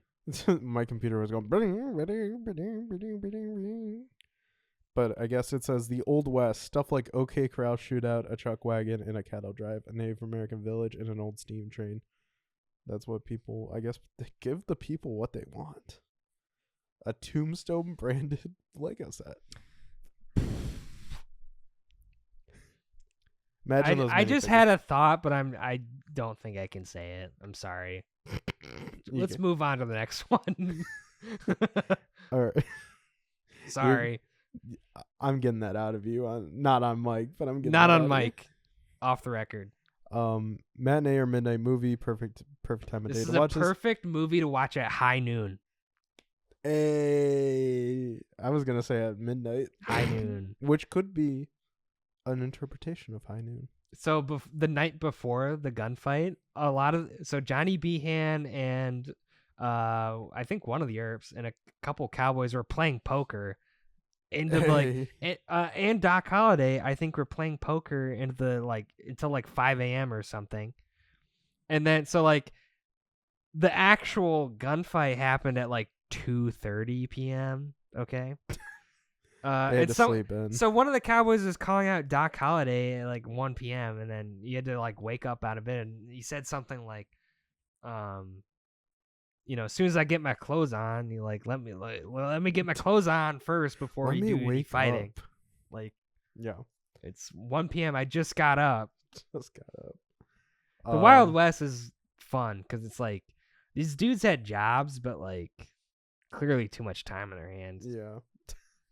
They're just, just chill dudes until they got. I didn't look to see if it was a Saturday or something. Okay, yeah, it's the OK Corral shootout actually. It was a Monday. Happened on a Monday at 4 a.m.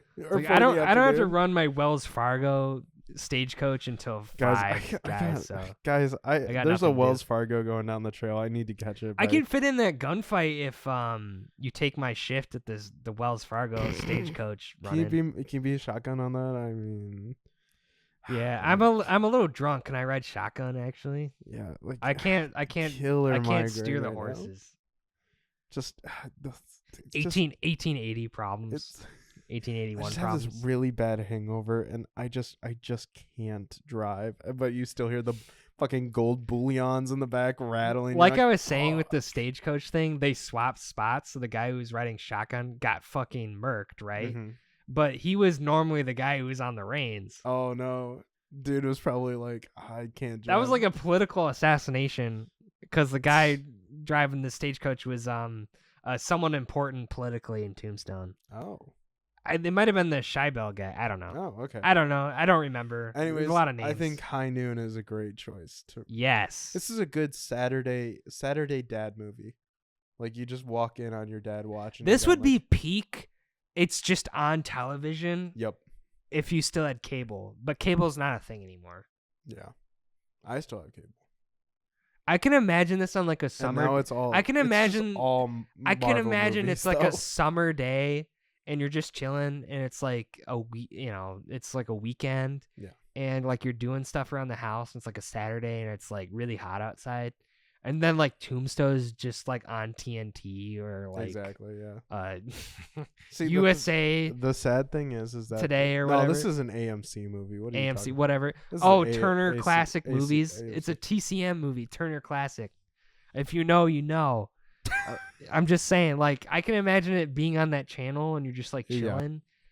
Tombstone would be such a vibe. I don't think I've ever seen it on cable though. Yeah, I don't think so either. But like cable all nowadays is There's just, certain movies that got a lot of cable run.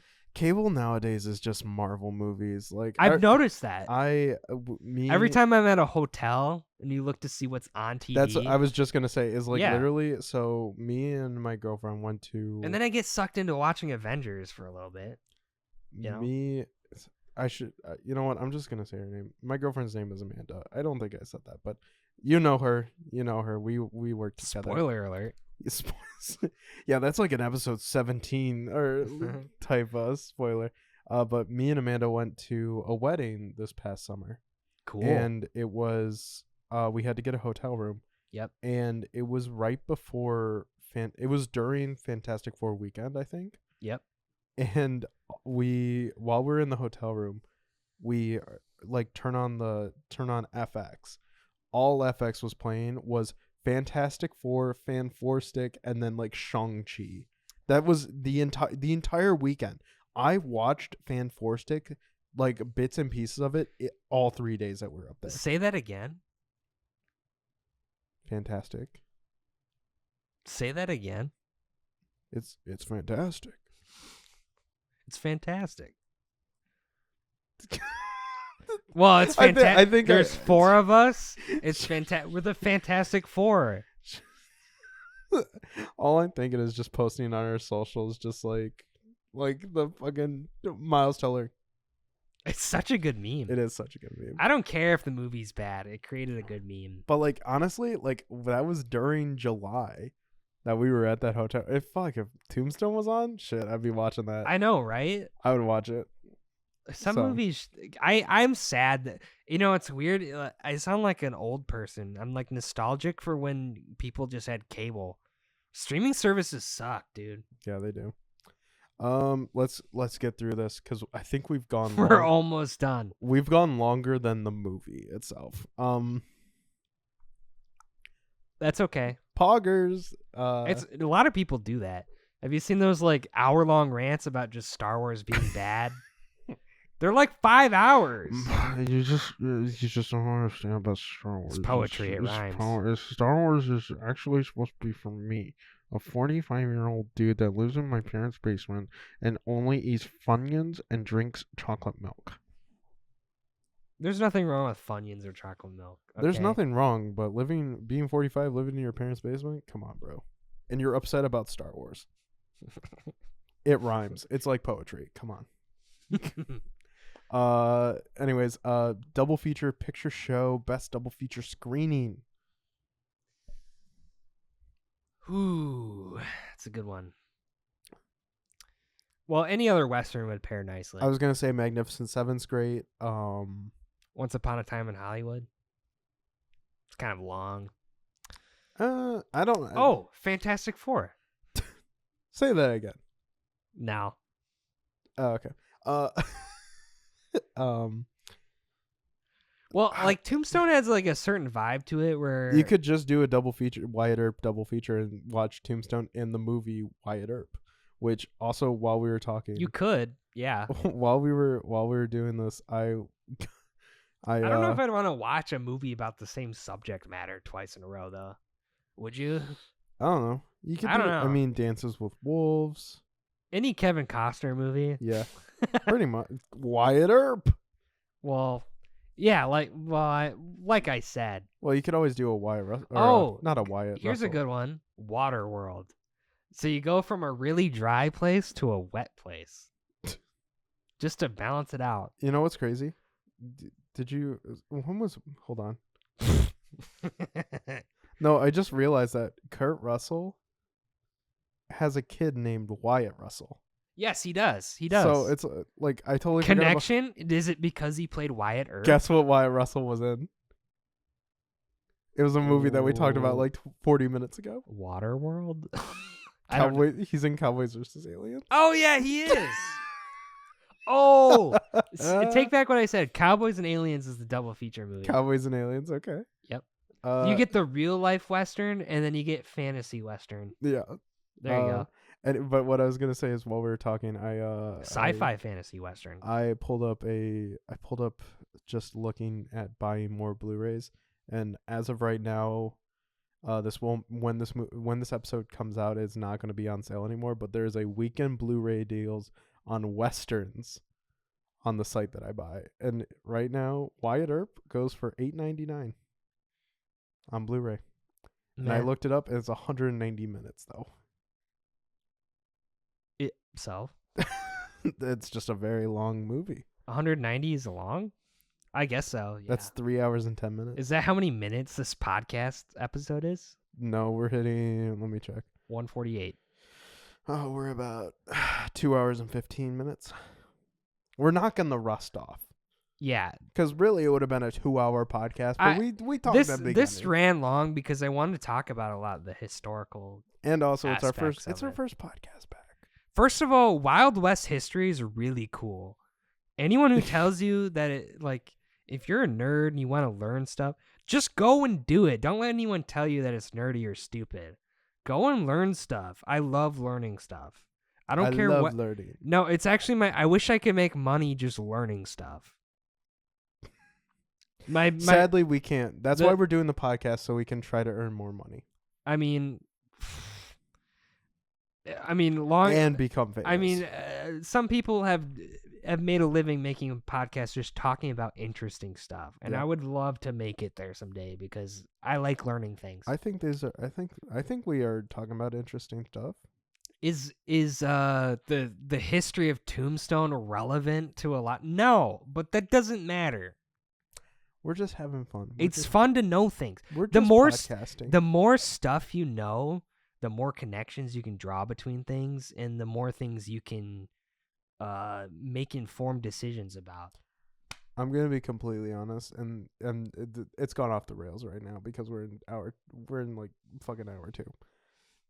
My immediate thought when you're doing that is just thank God we are not in that garage anymore because I would be freezing my ass off. We would be now, dead. Being trying to finish this. We'd have to amputate both your arms. I am literally just sitting on your couch right now.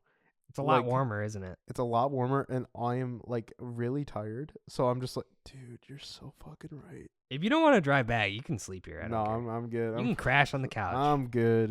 I'll be fine. Okay. 2 more awards. One Night Stand or Comeback Kid. I would watch this movie again. I think I would if it was on like AMC. I'd probably watch it. It's a Turner Classic movie, 100%. I genuinely don't know if I would come back to it. It definitely feels like a One Night Stand. I would like to watch movie. A lot of other stuff. There's so many movies about the events in this movie, the Wyatt Earp story, all that. Yeah. I would love to watch those and compare it. Because this is my first movie I've seen about these events. About Wyatt Earp. Yeah. Gotcha. It's very much bordering on a One Night Stand for me, but I think like give it like 5 years. I'll probably definitely watch a lot more Doc Holliday clips, to be honest. So yeah, he's got a lot of notoriety. He's like Buffalo Bill or something. Yeah. Yeah. Where it's just like this great performance. Just want to watch him come up and be like, I'm your Huckleberry. I'm your Huckleberry. And then final one. This is the final one of our first episode back. Rating out of 10. Yep, rating out of 10. What would you give it? It's a solid 8 for me, I think. Really? Yeah. Okay. I would give it a 4. 4? No, I would give it a 7. Honestly, it's like a. I was about to. No, I was joking. It's a 7. I could see some of the criticisms. Yeah, I can. But I don't care. Very much leaning more towards a 6 than this an 8 movie was for made me. for me. That's all I gotta say. Yeah, it's very much more leaning towards a 6 than an 8. I do kind of want to. I'm unironically maybe thinking about buying this Wyatt Earp Blu-ray just so I can watch it and see if I would like that, because that's kind of what I'm describing, where it's like a 3-hour epic of Wyatt Earp's entire time. I don't know if it's been attempted, but wait, who plays Doc Holliday in this? Because Doc Holliday, let's see, Wyatt Earp. I'm just saying this should be a series because it would be amazing. Oh, I would watch the series. There's enough backstory and like political shenanigans going on in Tombstone Mm-hmm. where it would make for such a good drama. Oh my God, do you know who plays Doc Holliday and Wyatt Earp? No. Dennis Quaid. Oh my, Gene Hackman plays Nicholas Earp. Jim, iconic actor and known So that one Republican. involves the other Earps that we don't get to see. Known Republican and Jesus face impersonator Jim Caviezel plays Warren Earp. He did a couple movies. Kevin Costner did a couple movies with Caviezel. Yeah, we don't talk about Jim Caviezel. I know. Mark Harmon from I think NCIS fame. Yeah, NCIS fame plays John Behan. Behan. Behan. I don't know who this is. Who's Johnny Ringo? Johnny Ringo. I'm trying to find that. Is he even in the movie? There's a lot of names and characters and stuff, so I could see like certain people just getting put on the back burner too. I do not see anyone playing Johnny Ringo, to be honest. Wait, hold on. I'm looking at it. Give me a second. Johnny Ringo is played by a person named Norman Howell. Don't know. I don't know who that is. Don't know who that is. You know, there's a reason why the Wyatt Earp movie didn't do as well, despite coming out in the summer of '94. Let me check Tombstone, because the budget of Wyatt. Okay, actually, this is kind of interesting. I know this is hour 2, and we need to finish up. It's for I science. I genuinely think this is our longest pod that we've done. I don't care.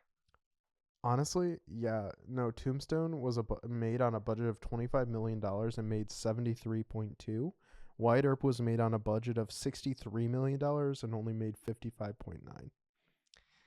You say this is our longest one. If we went as long as I wanted to for The Thing, it would have been like 4 hours. But you and Graham like cut me off. You're just like, no. No, we got to get to the jokes. But you want to know Virgil? What? Virgil Earp in Wyatt Earp is played by Michael fucking Madsen. You don't know the late Michael Madsen? You don't know who Michael Madsen is? I've heard the name before. I would know him. Reservoir Dogs. He's Mr. Blonde in Reservoir Dogs.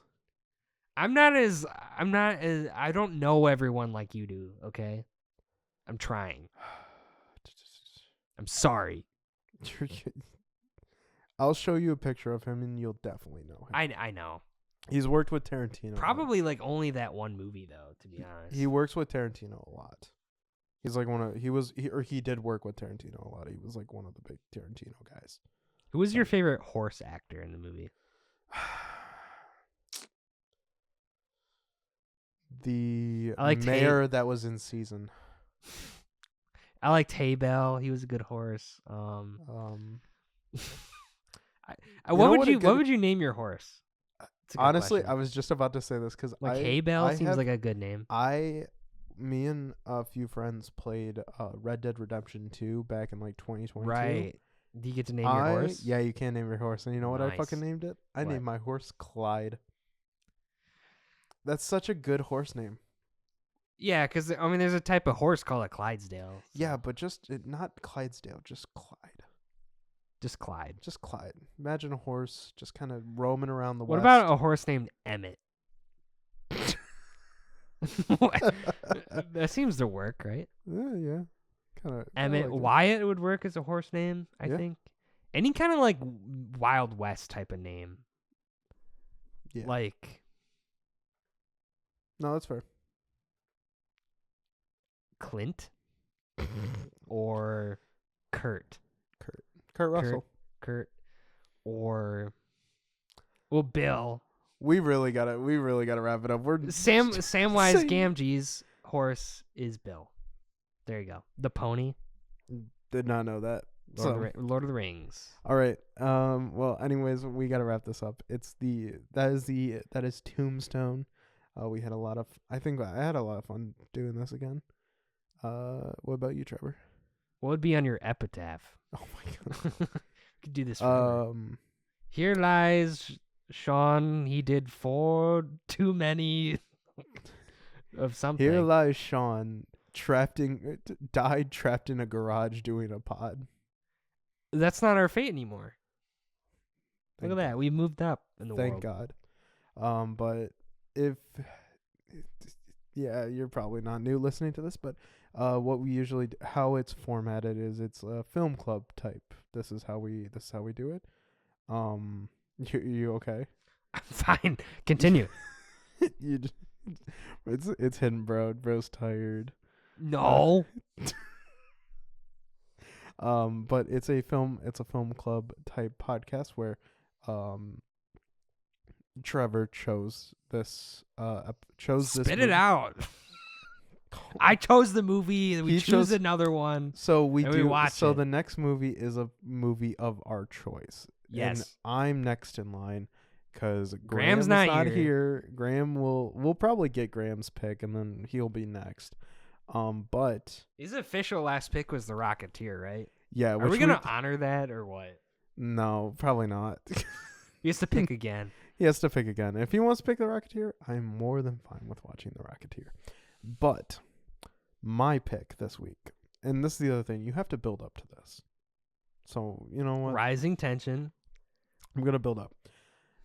This movie that I'm going to choose. So currently it's available. It's only available to rent.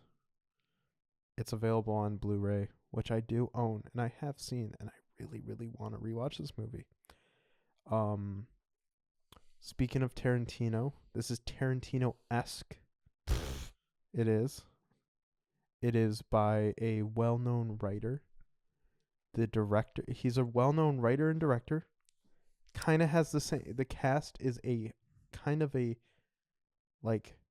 Just get on with it. The cast is a so this movie came out in 2018, and in the cast there is probably more recognizable names this year than it would have been in 2018.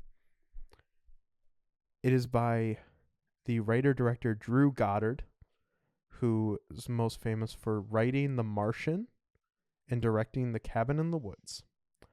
My choice is the 2018 movie Bad Times at the El Royale. So, like I said, with cheese. That has been relaxing. You said it El Royale with cheese, yes. Right? Yeah, it's definitely. And you said it was Tarantino-esque. It is Tarantino-esque. It is available, it looks like, on Amazon for disc. It's available to rent on Fandango at home, and YouTube US.